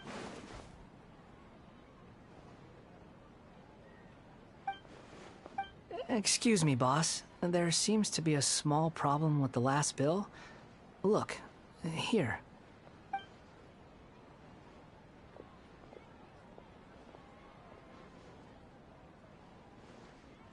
Hey! Hey, wait! You mean me? No, not you. That kid! Didn't you see? Little rascal grabbed my last 2 fresh Sunsettias and ran off. Look, if you're gonna help out here, you can't keep spacing out, okay? What is it? Work's too boring for you? Or has the big city got too many distractions? I wasn't paying close enough attention. Sorry, boss. I think you're right. Maybe it's the city. It's so exciting. It can be hard to focus. Who's that guy? You know him or something? He's who? You're a strange one, kiddo. You say you don't want any money for helping out here, and then when I actually give you some work to do, you keep letting yourself get distracted. I don't want to take advantage, so I'm happy to pay you what I'd pay anyone else. But if you keep acting like this, pretty soon I won't be able to afford to. No, please. I mean it. You don't need to pay me anything. I'm just so thankful you agreed to take on an outsider like me. You're welcome, I guess. But I got bigger things to worry about. Look, we're all out of Sunsettias, and I promised the lady down the street I'd deliver a fruit bowl this evening. Leave it to me. I'll find some more. Just a moment. I'll be right back. Stop. I'm gonna level with you, kiddo. I've never met a worker who said they didn't want a wage before. And at first, I got greedy. Couldn't believe my luck. But I figured you'd start asking for something in return eventually. You don't want money. You don't take days off. And in your free time, all I see you do is wander around, taking in the sights. Are you a drifter or something? That's right, I am. We can talk more about that later. First, let me get those fruits you needed. Sunsettias, was it? I'll be right back. Hey, what do we do now? Okay, stay out of sight. Don't let him see you.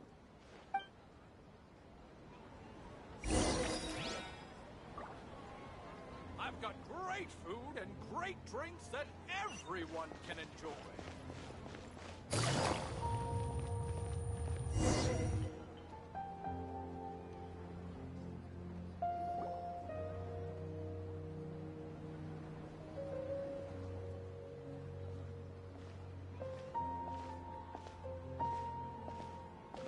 Miru! It's nice to see you again!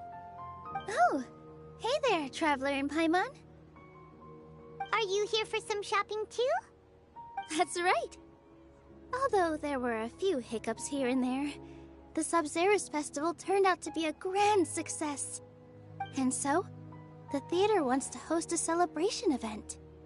Do you two want to come? It'll be a really fun time. It's something like a tradition of ours. Whenever we wrap an important performance, we'll get together and unwind. Rehearsals are exhausting. If you keep your nose to the grindstone, you're going to wipe yourself out sooner or later. Mr. Zubair, our manager, always says that celebrations aren't just for fun, but that they should also be occasions for reflection and review. But no one remembers that once the celebration starts. It's not like he can't also have some fun himself. We've been to a lot of festivals during our adventures. Will your celebration also have lots of yummy food and drinks? Of course. We always do lots of eating, toasting, and gift exchanging. We try really hard to show our appreciation for everyone. Ah, so we'll need to bring a present. No way! Treat others how you want to be treated, right? Paimon already has a great gift in mind. But maybe you could lend Paimon some more first? It's fine. No need to stress, Paimon. You can come, present or not. The gift exchange is just to make the celebration more entertaining. You two being there would be the best gift of all. It'll also be a good time to introduce you to the rest of the theater. Is something up? You mean when I danced at the square right in front of the academia? Not a single person came after me. I left really easily. After that, no one came to the theater to scold me either. We actually gained many new customers, and they were all academia students. From what I can tell, in the past, if a student were to put off their studies to watch a show or dance, they'd be called foolish and irresponsible. But now, it seems like this attitude is changing. People are starting to believe that engaging with the arts can help them balance their moods, and through that, improve their research efficiency at work. Anyway, it seems like people have to personally experience something to gain a good understanding of it. They should thank us for opening their eyes! That'll probably take some time. They're still droning on and on about experimentation and proof. Will they really gain more appreciation for the arts if they continue to think of everything like that? Anyway, all that aside, are you thinking about coming to our event? Paimon thinks it'll be a great time! What do you think, Traveler? Alright, then let's head to the theater. Wait, I completely forgot about this pile of stuff! Whoa, did you buy all of this, Nilou? Just one box. The rest were given to me. I really don't know how it came to this much. That's way too many freebies! Many vendors give out samples for free, but Paimon's never seen this much! All I know is that whenever I start chatting with people, my hands would get more and more full until I can't hold everything anymore. This seems to happen every time. I was planning on making a few trips to bring everything back before continuing on with my shopping, but I don't think I'll have the time. So this isn't even all of it? Are you sure? Of course! Carrying stuff is a piece of cake for her, right, Traveler? I'm so sorry to trouble you like this. I meant to invite you to our celebration, but now you're helping me instead. Well, let's hurry up and grab the last few things, so we can get back to the theater.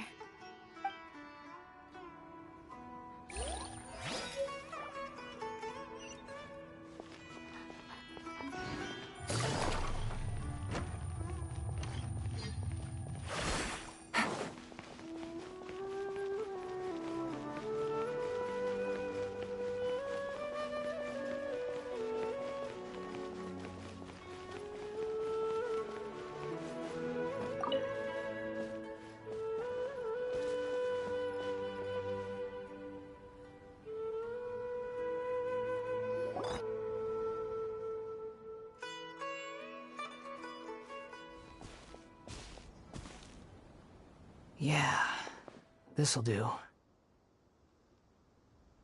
though you say he's the balladeer, what are we planning on doing? Stealing his Sunsetias? Isn't that cruel? Oh, alright. This should be enough. Guess I should wash them before I take them back. Huh? You two over there.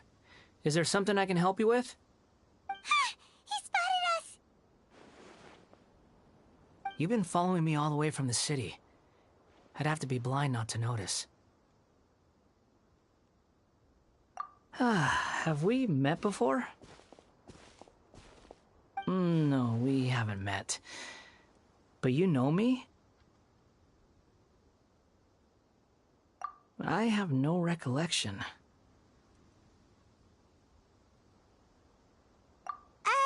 Are you absolutely sure? Sorry, but I just can't take your word for it.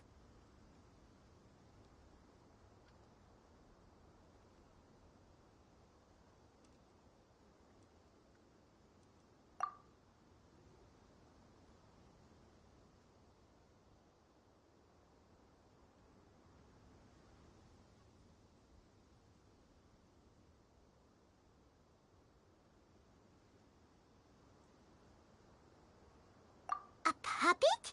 What makes you think that? Huh?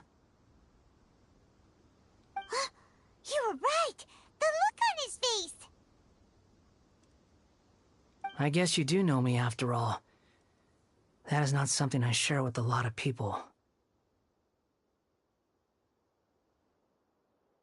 Look, I'm just a wanderer. But seeing as you've gone through all this trouble to track me down, I'm sure whatever it is must be important. Okay, but please let me deliver these goods to my boss first. Are you really working for that guy? He said you don't want any more for it. Is that true? Yes, I ran into him out in the wilderness during a storm, and he let me take shelter in his cart. In return, I said I'd be his helper for a while. That's oddly nice of you. Let me take these back. Then I'll come with you, okay?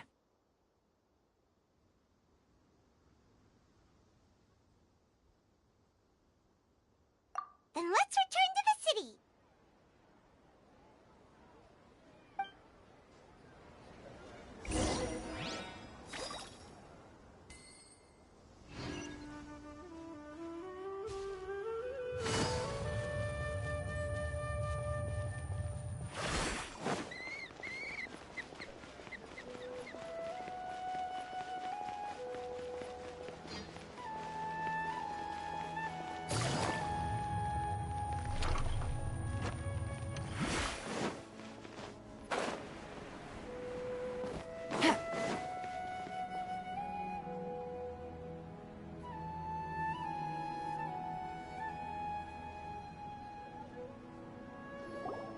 Here you go, boss. I'll leave them right here. Oh, you really went and picked some more. Who are these two? Something's come up, and they need to borrow me. Sorry, boss. I'm afraid I'll be away from the stall for a while. I was just about to pay you anyway. Go wherever you want, kid. Don't waste your time here. What? I get it, okay? You just wanted to help me out, to thank me for giving you shelter from the rain that day. Even then, I don't understand why you're so adamant that you don't want any pay for it. But look, it was pouring down, and there you were, sauntering along without a care in the world, like you had nowhere to be and didn't even care that it was raining. Imagine you were me for a second. It's a little weird, right? Why is this guy traveling during a rainstorm if he's not trying to get somewhere? And why is he taking a shortcut through the open country if he's not even in a hurry? But anyway, taking you in didn't put me out even slightly.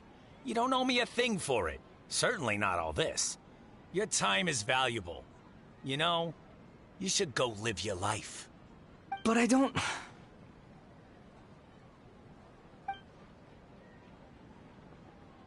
No, you're right.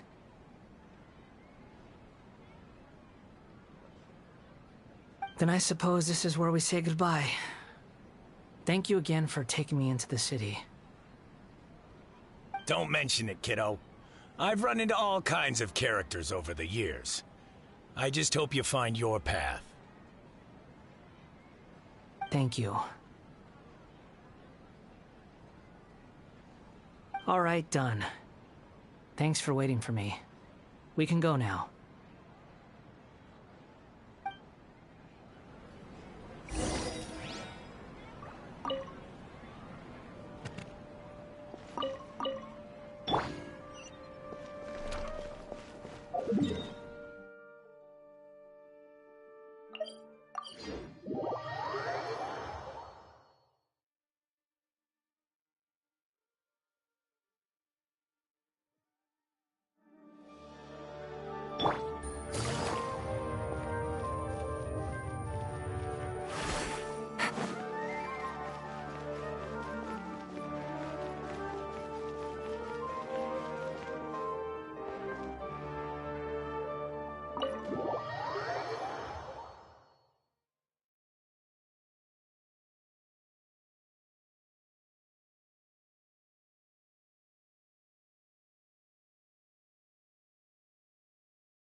What's wrong?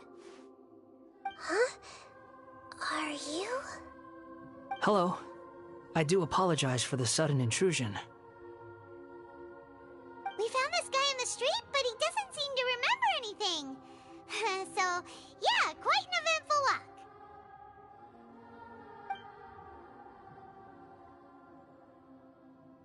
You say that you're trekking across Teyvat to train yourself.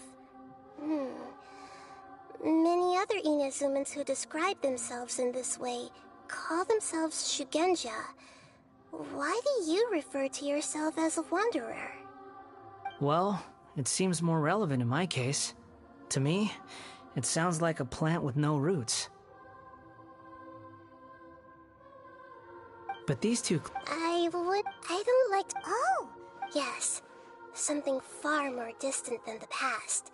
So far away that you cannot perceive it. Okay, I have to ask. What was I like in my previous incarnation?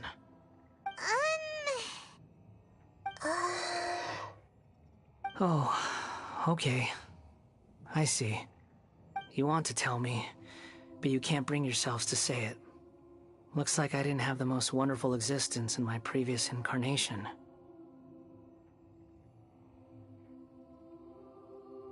If it's that difficult to talk about, I have no doubt it will be just as difficult to hear. But I'll be able to handle it. Please, tell me the truth. Is truth something you care a lot about? Yes. Then I'll be straight with you. In your previous incarnation, you did many things that would be considered evil. You nearly died because of what other people did. And many died because of you. As a non-human being, you hated gods and humans alike. You drifted from place to place, never able to settle, even where you found status and identity. You adamantly believed that you were missing a heart. Actions rooted in persistence sometimes bear bitter fruit. Sometimes, you have to let parts of yourself go, or you'll never be happy.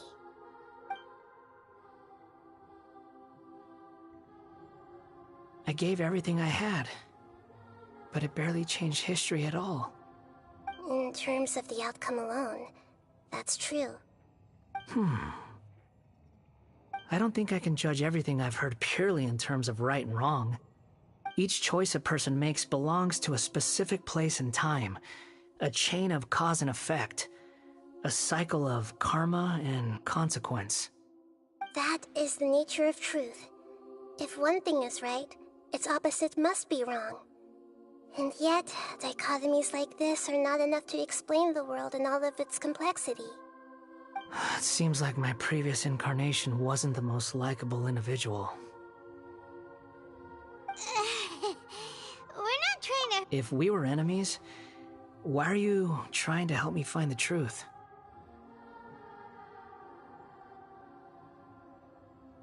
This is so frustrating! This guy's supposed to be our arch-enemy, but now he's just some random stranger we met on the street! He's got so much to answer for, but we can't make him talk because he doesn't remember anything. What a weird situation. Lesser Lord Kusanali, as the God of wisdom, I trust that everything you told me must be true. Yes, it's all true. I can even show you the memories themselves, if you're willing. Please, I want to see them for myself. I want to experience my own transgressions. Even though it will cause your present self great mental anguish? I'm just a puppet, with no heart and no name. There is nothing in this world for me to cling to fill the void within me. Except maybe these sins that can never be undone. Very well. As you wish. Wait, shouldn't we go with him? This one's kind of on us for bringing him here. Don't worry. Whatever danger I might face, it's my burden to bear. Traveler, could I ask you to supervise him on my behalf? Oh, good point. Given your, unique situation, we'd better keep an eye on you. Understood. Thank you. Now, prepare yourselves, everyone.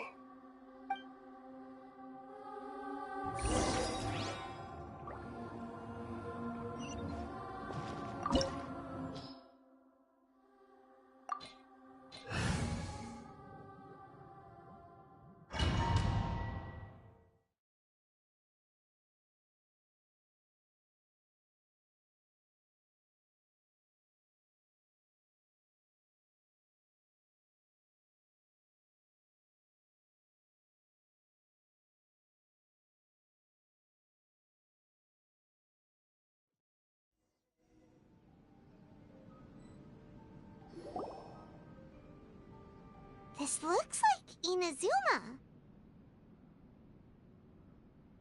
Right now, you're in a dream I created using information extracted from your memories. These memories will show you the raw truth, but be aware that enemies may react just like in the real world. Please be careful. Sounds like an immersive experience.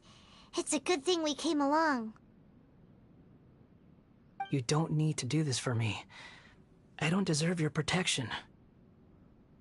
We never give up halfway. Well, we had to once, but that was your doing. All right. Thanks. Wanderer, this is the Shake Pavilion. In your Balladeer incarnation, this is where the Electro Archon placed you after your creation. You had a great many memories here. Is that because this is kind of like his birthplace? You could say that, in a sense. You'll see why shortly. I hear footsteps. This place is huge. I can't believe the landslide didn't fill it in. I wonder who built it. The Crystal Marrow Miners? No, there's no way. Look at this exquisite construction work, and so well preserved, too. No mining crew would be capable of this. There's someone passed out on the ground. Who are you? You're awake. What happened? How'd you get stuck here? Are you injured? Huh. Not a scratch. And these fine clothes. Who are you? This man is Katsuragi, deputy to Torichiyo's adopted son, Mikoshi Nagamasa. He found the balladeer in Shake Pavilion and took him back to Tatarasuna. And the rest is history. Well, it used to be. In the original version of events, Katsuragi was ultimately killed by Nagamasa. Let me get you out of here. Our people are nearby. Hang in there.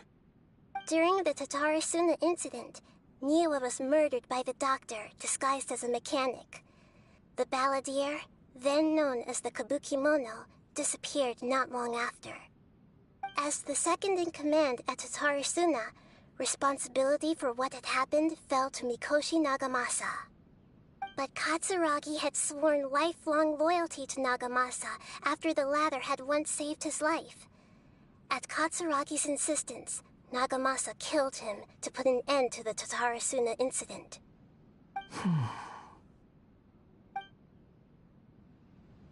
Katsuragi seems like he was a good guy.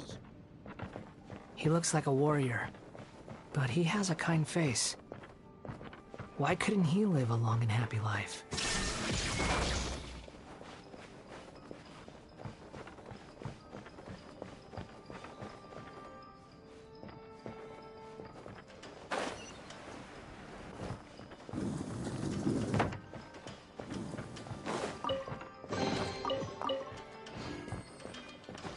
Illusion shattered!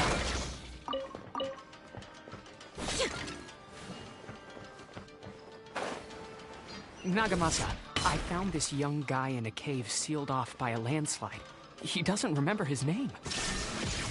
Well, we need to call you something. I hear the workers are calling you the Kabukimono. That's fine with me. Katsuragi, report to Niwa. Tell him we have someone new joining us.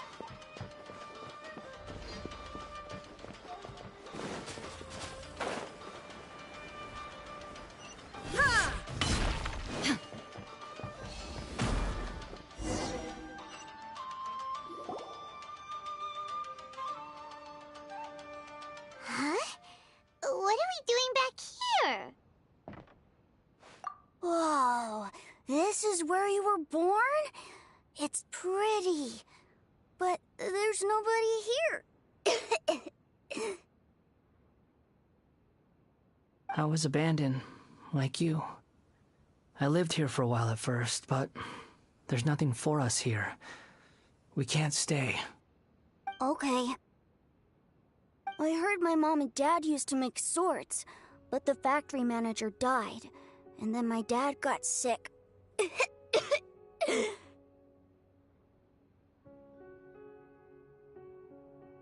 He kept coughing all the time, just like me.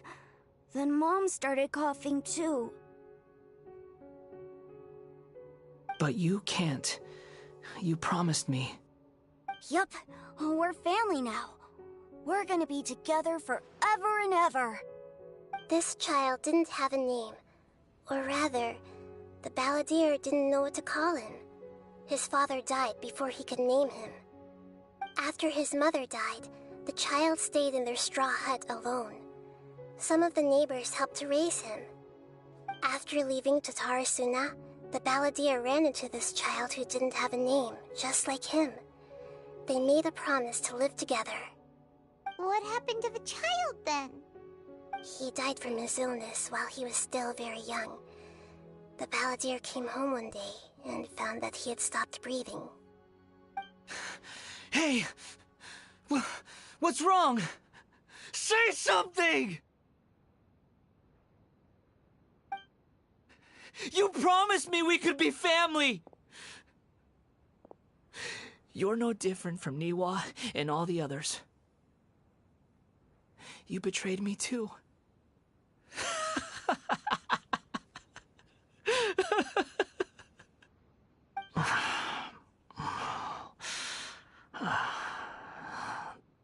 The voices have gone. It looks like the memory ends here.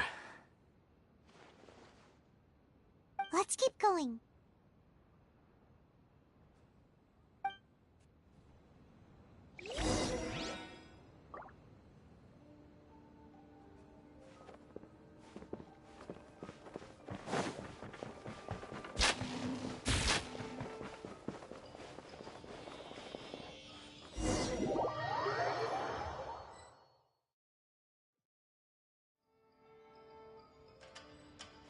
You do realize you're blocking my path. I come not to obstruct you. I've been waiting. What you are truly is a weapon. One that could be wielded with an iron will.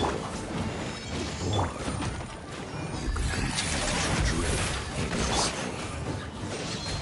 Are you trying to win me over? Long fatal rebellion has begun. Why not take your place at the banquet and join those who shall feast?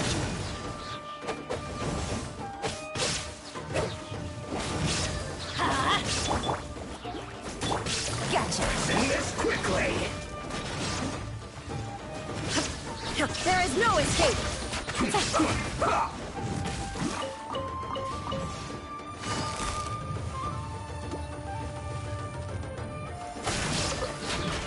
Take it easy. Things are about to get dicey. Everybody stand back! Inazuma shines eternal! Shine down!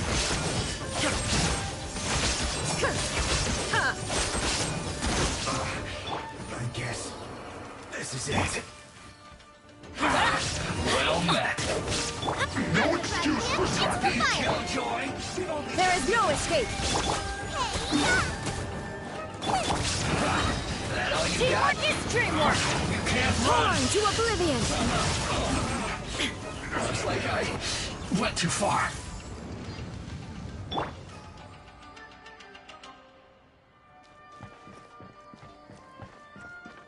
Let's light it up! Shine down!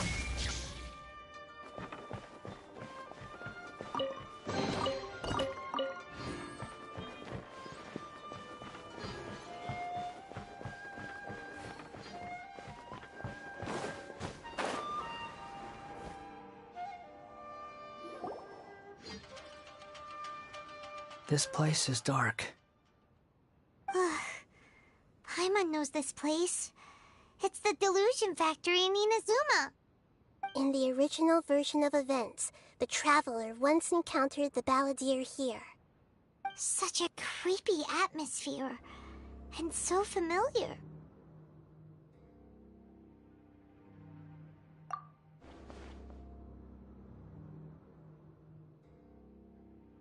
Hey, look over there! Well, well, my fair lady. Is this rundown factory and these incompetent fools all for me? Wow. You shouldn't have. Huh. What do you have to gain from belittling your subordinates? You might not want to admit it, but you are a part of this plan. Perhaps you find fighting in the Abyss to be a more meaningful use of your time? Oh, but of course, even this pales in comparison to being experimented on by the Doctor. What a sharp tongue you have. Funny how negotiating never seems to be your strong suit. For the task ahead, I suggest you keep your true feelings to yourself. Save your breath. I know what I have to do. I'm sure you think so, but I still think you need to hear it. Don't start thinking you're invincible, and don't let your emotions get in the way. Surely you're not worried about me. I just can't have you getting in my way. You and Child never fail to find ways to complicate things. I'm merely lighting a little fire in this chaotic nation. But you, being tossed out like trash, must make you want to destroy it completely. Do you remember the last time you were here? That was a lot of swordsmiths you killed. I'm sure the descendants of the Raiden Gokaden are still suffering the consequences now. Look at you. Oh, don't get so sentimental. Now, give that poor little tongue of yours a rest and stop pretending like you're above everyone else. Bye then. See you at the victory feast. Poor little tongue? She's playing with fire talking to me like that. Who does she think she is? Forget it. Someone might find me here any minute now. I should prepare to give them a warm welcome.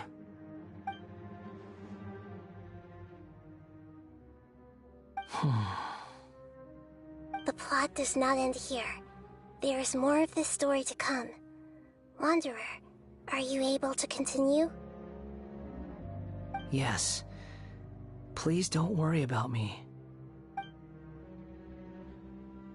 Why are you staring at me in silence?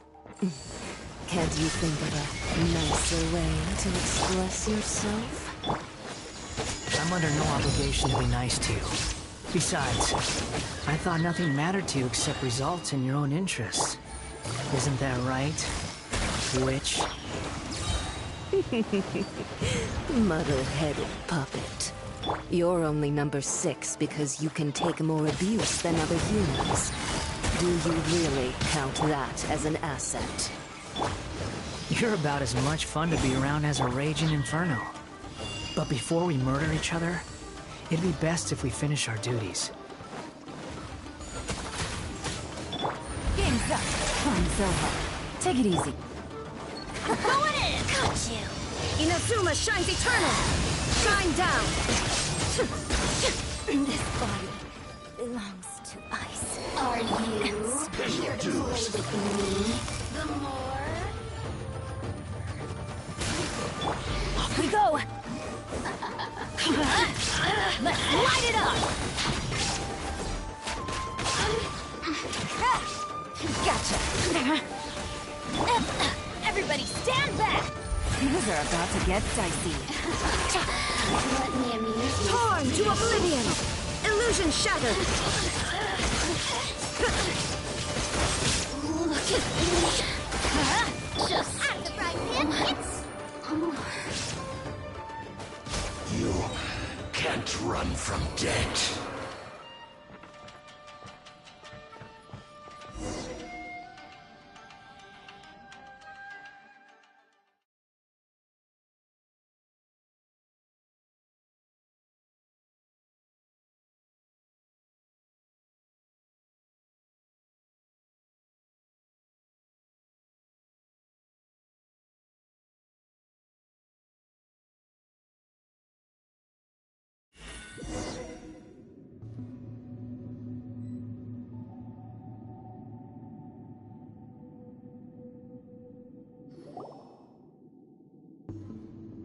Looks like we've arrived in Sumeru.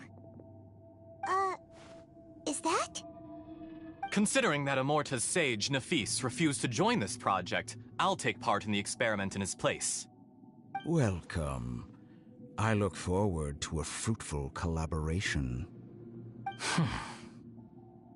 When do we start? You seem impatient. You should know that becoming a god is far from a trivial affair. The biological transformation is a lengthy process. As such, I too would recommend that we commence as soon as possible. In the event that a successful connection is established, his body will become permanently bound to the machine, and he will be unable to move independently of it. Nothing worse than what I've been through before then, Doctor.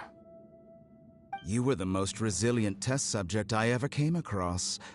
Thanks to you, I was able to garner a great deal of information. Alas, after that, you were under orders to remain in the Abyss. We barely saw each other, and it became difficult to further refine the knowledge I had gained. That was gracefully worded. Ever wonder what they think if they knew that nothing matters to you, apart from your crazy experiments? I suggest you speak to me in a more respectful tone, Scaramouche. The mere fact of your utility does not make you indestructible. The doctor again? That was uncomfortable to watch. That person gives off a very sinister energy. It's normal for him to give you the creeps. He scares the bejeebers out of Paimon. Let's move on.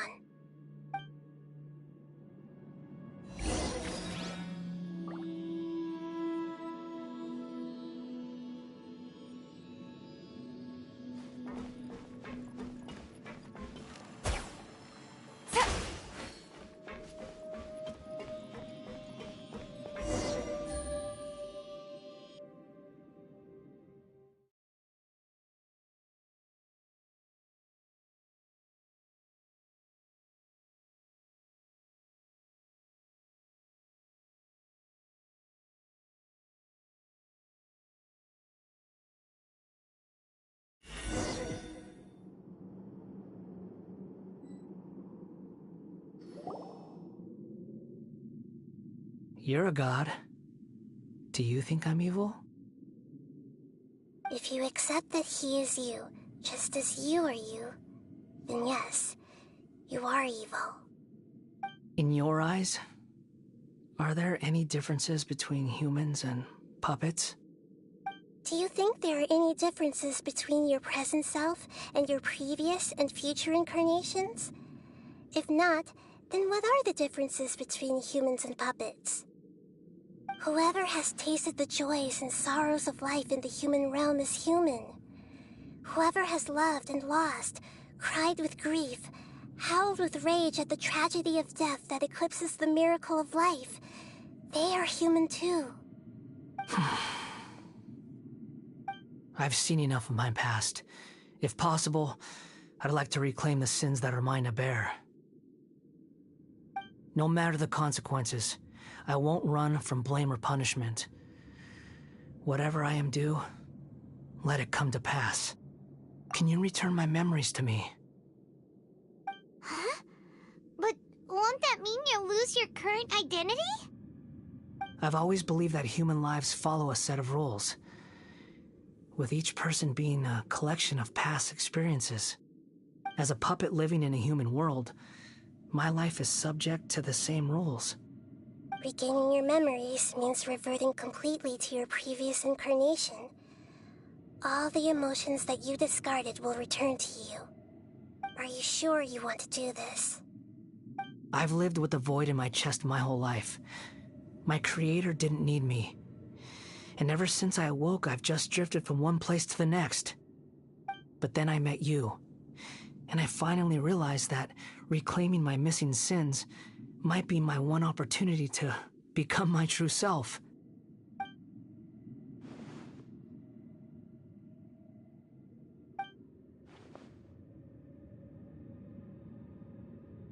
I've always felt I have an innate tendency to yearn for something more, in a way that goes deeper than for most people. But for all my soul-searching as a Shugenja, I've never fully understood it. Looking at it now, it seems that I brought this curse upon myself. So I beg you, grant me this opportunity to gain a purpose, to change my destiny, and end my wandering. Very well. Since your mind is made up, I will return to you that which is yours.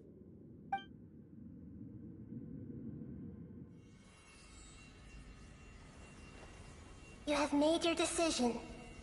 Now, take this.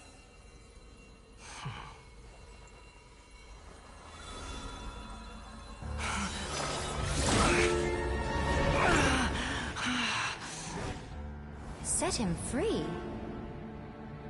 A puppet? What's he doing here? You're a human as far as I'm concerned. Everyone's here. Wonderful. What a fine blade. Nagamasa will be thrilled.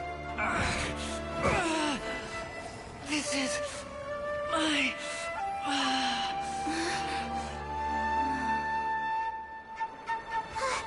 Is he alright?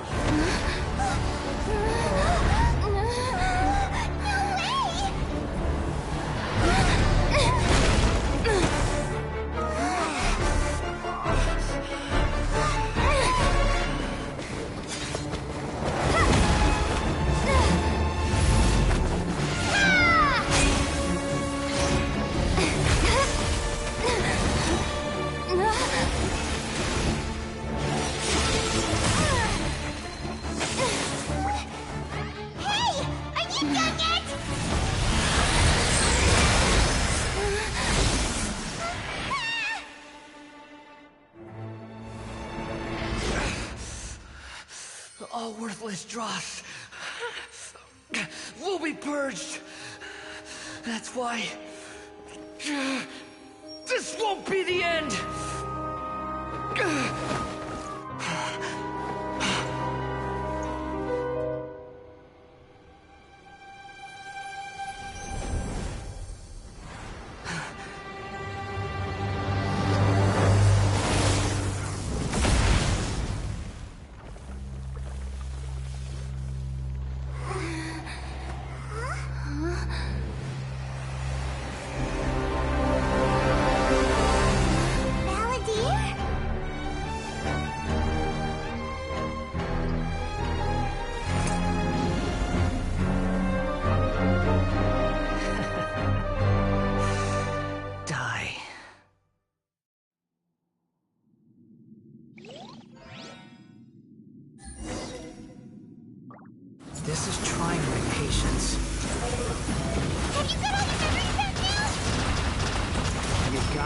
stupid questions.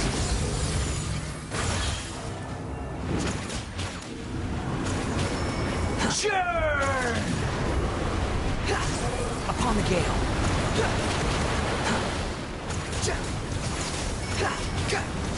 Squall and fury. Insignificant pest! Behold.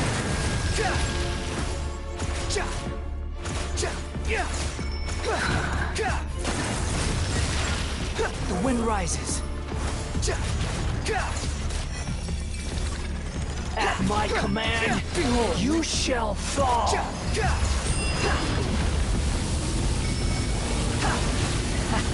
The wind rises. Insignificant pest!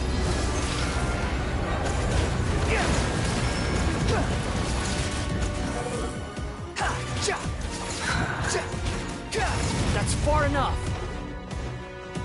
My endless cycle Squall and fury begins!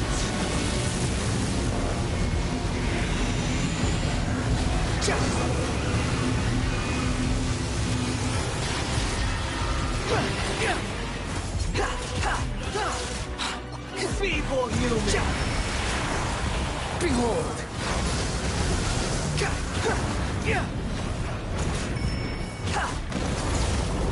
Squall and fury! Insignificant pest!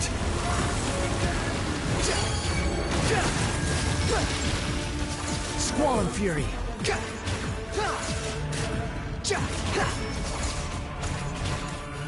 The wind rises. Perish!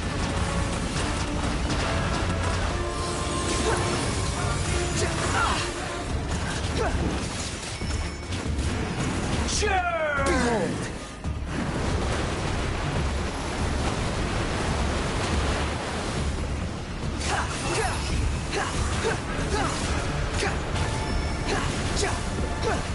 Feeble human! Squall and fury!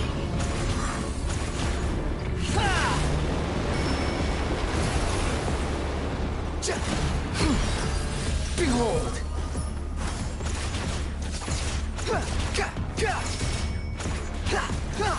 The wind rises. At my command, you shall fall.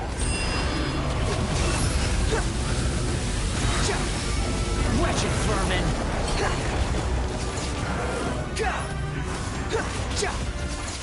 Insignificant pest! Squall and fury!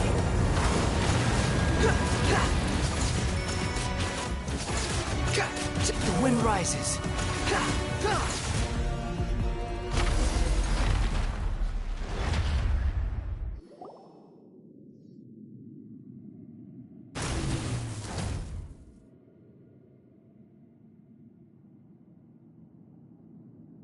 Imbecile! Get out of my sight. It disappeared. Did we win? What did you expect? I'd never lose to that. There's the tone of voice again. You're definitely back to your old self. Wait, but it was you inside that thing too. What have you got to be smug about? Sorry. I'm harsh on myself and everyone else. Just the way I am. You sound like you're concerned about me.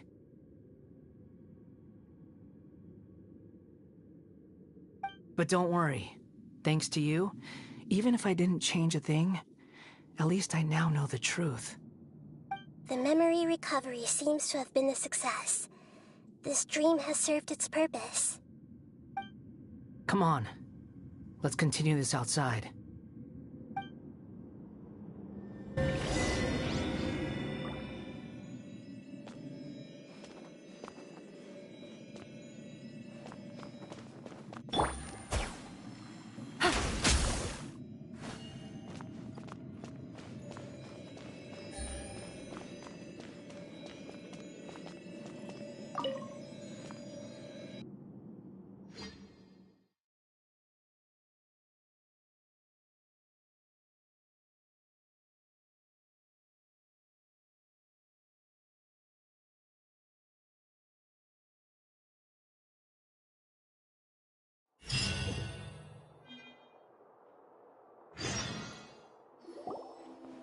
Welcome back, Traveler, Paimon, Balladeer. It feels like we just went on a really long journey. Paimon's exhausted. You don't like being addressed by that name? It's fine. But I was just thinking, I should probably change it. After learning about everything the doctor did, there's no way I can carry on using a name connected to him. I'm not planning on returning to the Fatui, and they wouldn't take me back anyway. Recent events will have affected a lot of people, and they might not even remember who the 6th is. So, you're quitting the Fatui for good?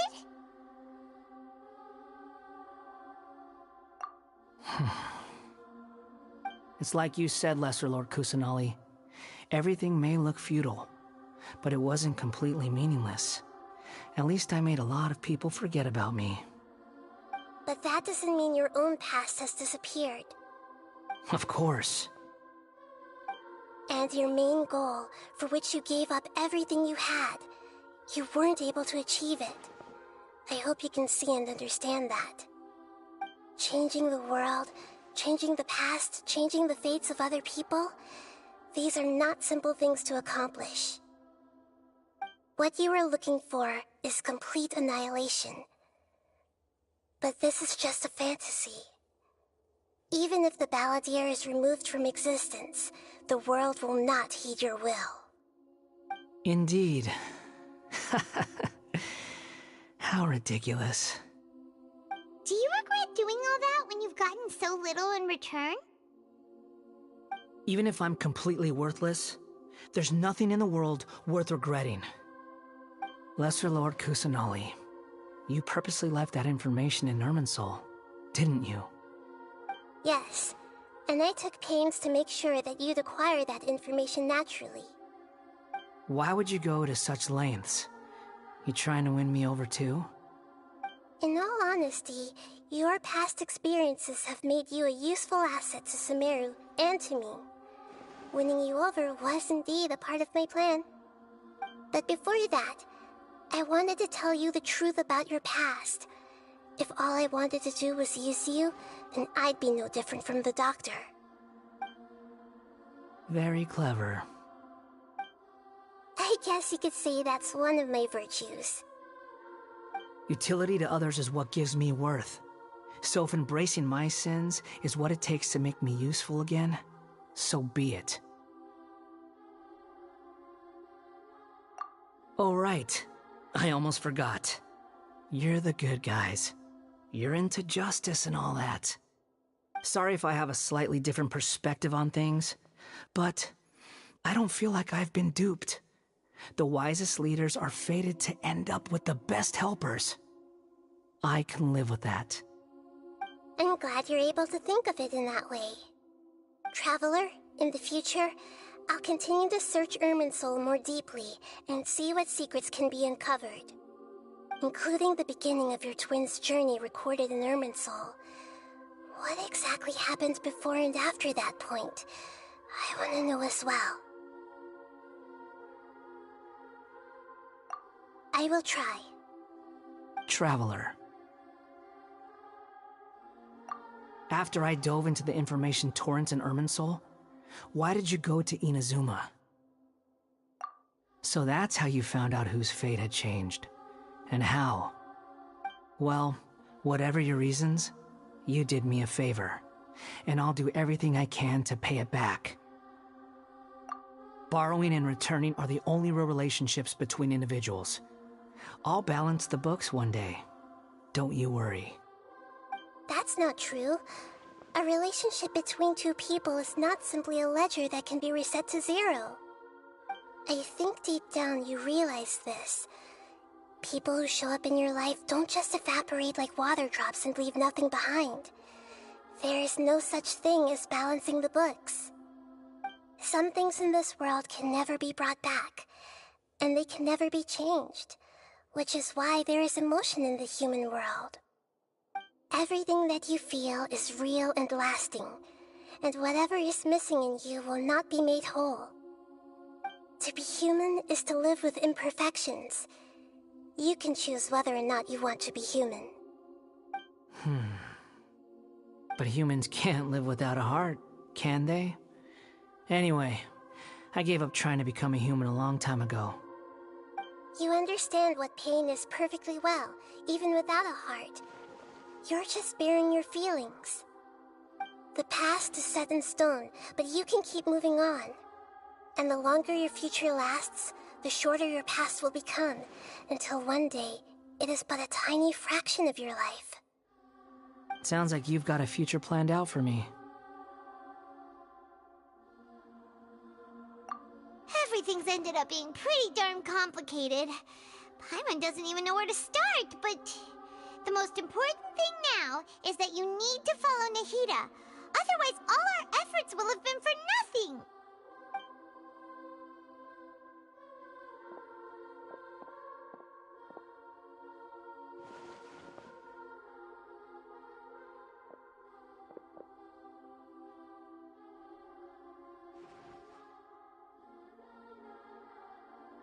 Then I guess I'll be helping you from behind the scenes from now on.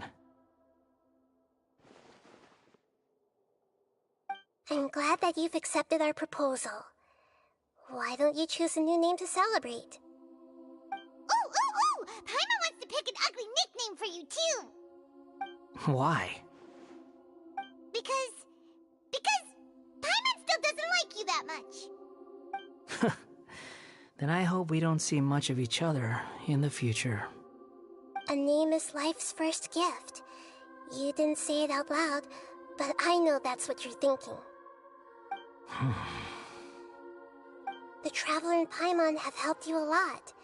If you can't decide on a new name, maybe you can ask them for ideas.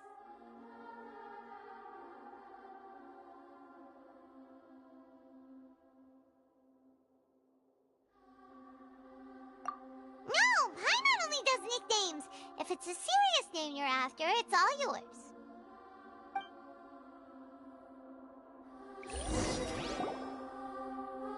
Have you got anything?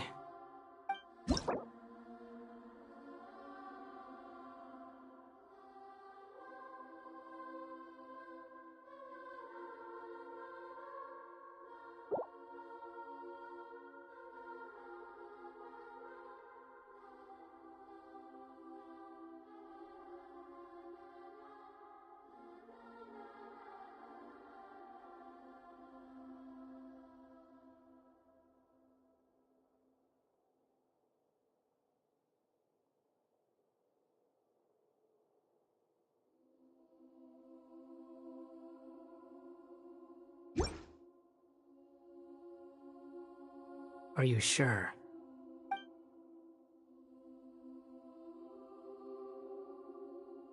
Oh, all right.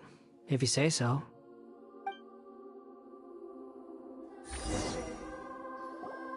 There. Now you have a name of your own. What about a nickname? Are you done yet? Still thinking. Stop rushing me! Take your time. I don't need to see you again until you've thought of one. Everyone who manipulated me and made me suffer will have to pay the price. You mean the Fatui? The doctor, at least. Now that your stance has changed, I believe your future path will change accordingly. But it won't be immediate. You still need some time to compose yourself. One more thing. There are still some descendants of the Raiden Gokuden living in Inazuma. Some of them know. Well, they ought to know about the connection between Raiden Gokuden and myself. I don't plan to leave Sumeru for the time being. If you see them in Inazuma, please tell them that I was the one responsible for the Raiden Gokuden's downfall. Even though the events have been erased from the world, they still deserve to know the truth. I see. That is up to you. Huh? But if we do that, then... It's fine. Let them stab their blades into my chest if they so desire. Maybe that's how it always should have been.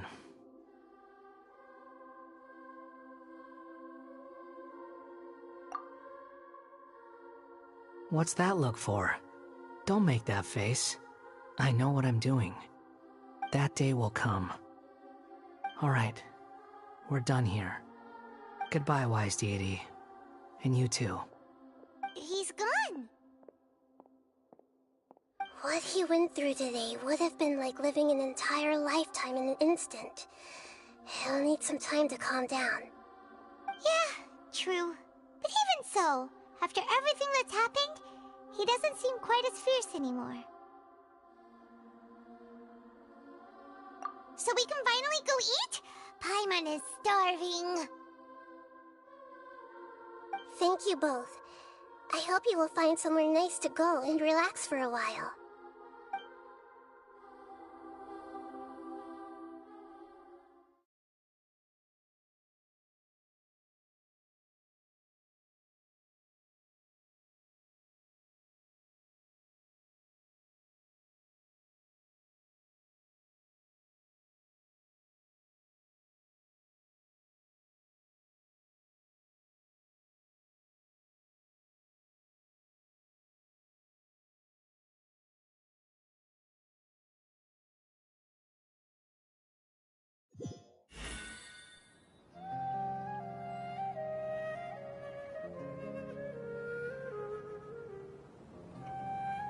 I've got it!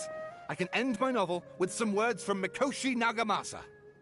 You mean because everyone else in the story is dead? Yeah, I heard that Mikoshi Nagamasa died at a ripe old age. He's the perfect fit to be the narrator of the epilogue. The dark clouds had dissipated, but they continued to cast their shadow in Mikoshi Nagamasa's mind for decades to come. Then, one night, as an old man, he had a dream. On the night when that prized blade, the Daitatara Nagamasa, was forged, the people rejoiced, and there was painting, dancing, and drinking. All these expressions of joy melted down in the furnace fire and turned into red clouds that rallied around the final sunrise that Mikoshi Nagamasa saw in his lifetime. Life is a story too long to be told, a journey that you must walk to behold.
It's about time we had a break.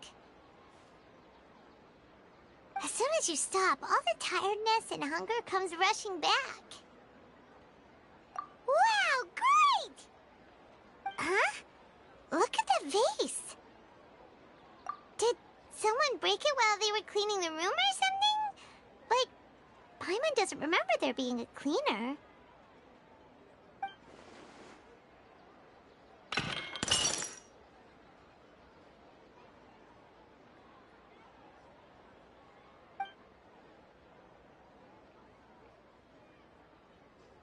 You sound lost and confused.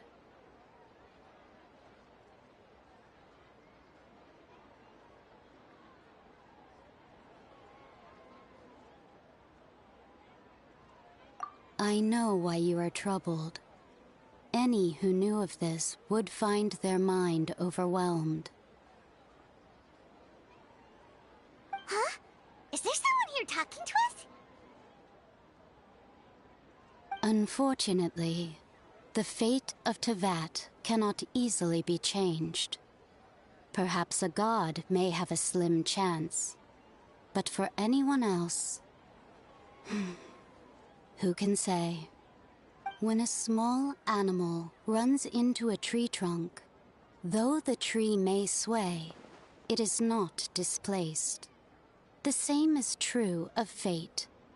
Like a vase that falls to the ground. Whether it is broken by a cat or by a bird, the result is still a broken vase, is it not? Who are you? How do you know about all this? History does not change easily, but human hearts can. Believe your own eyes.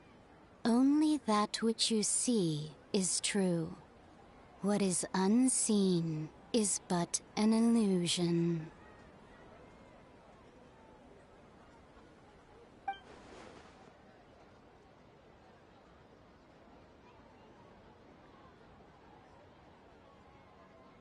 The voice has disappeared.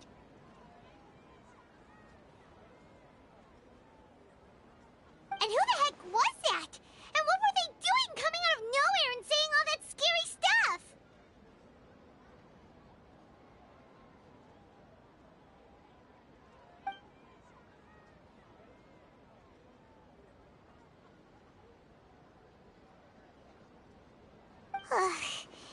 Anyway, that face is still lying there broken on the ground. Should Paimon go get someone to clean it up?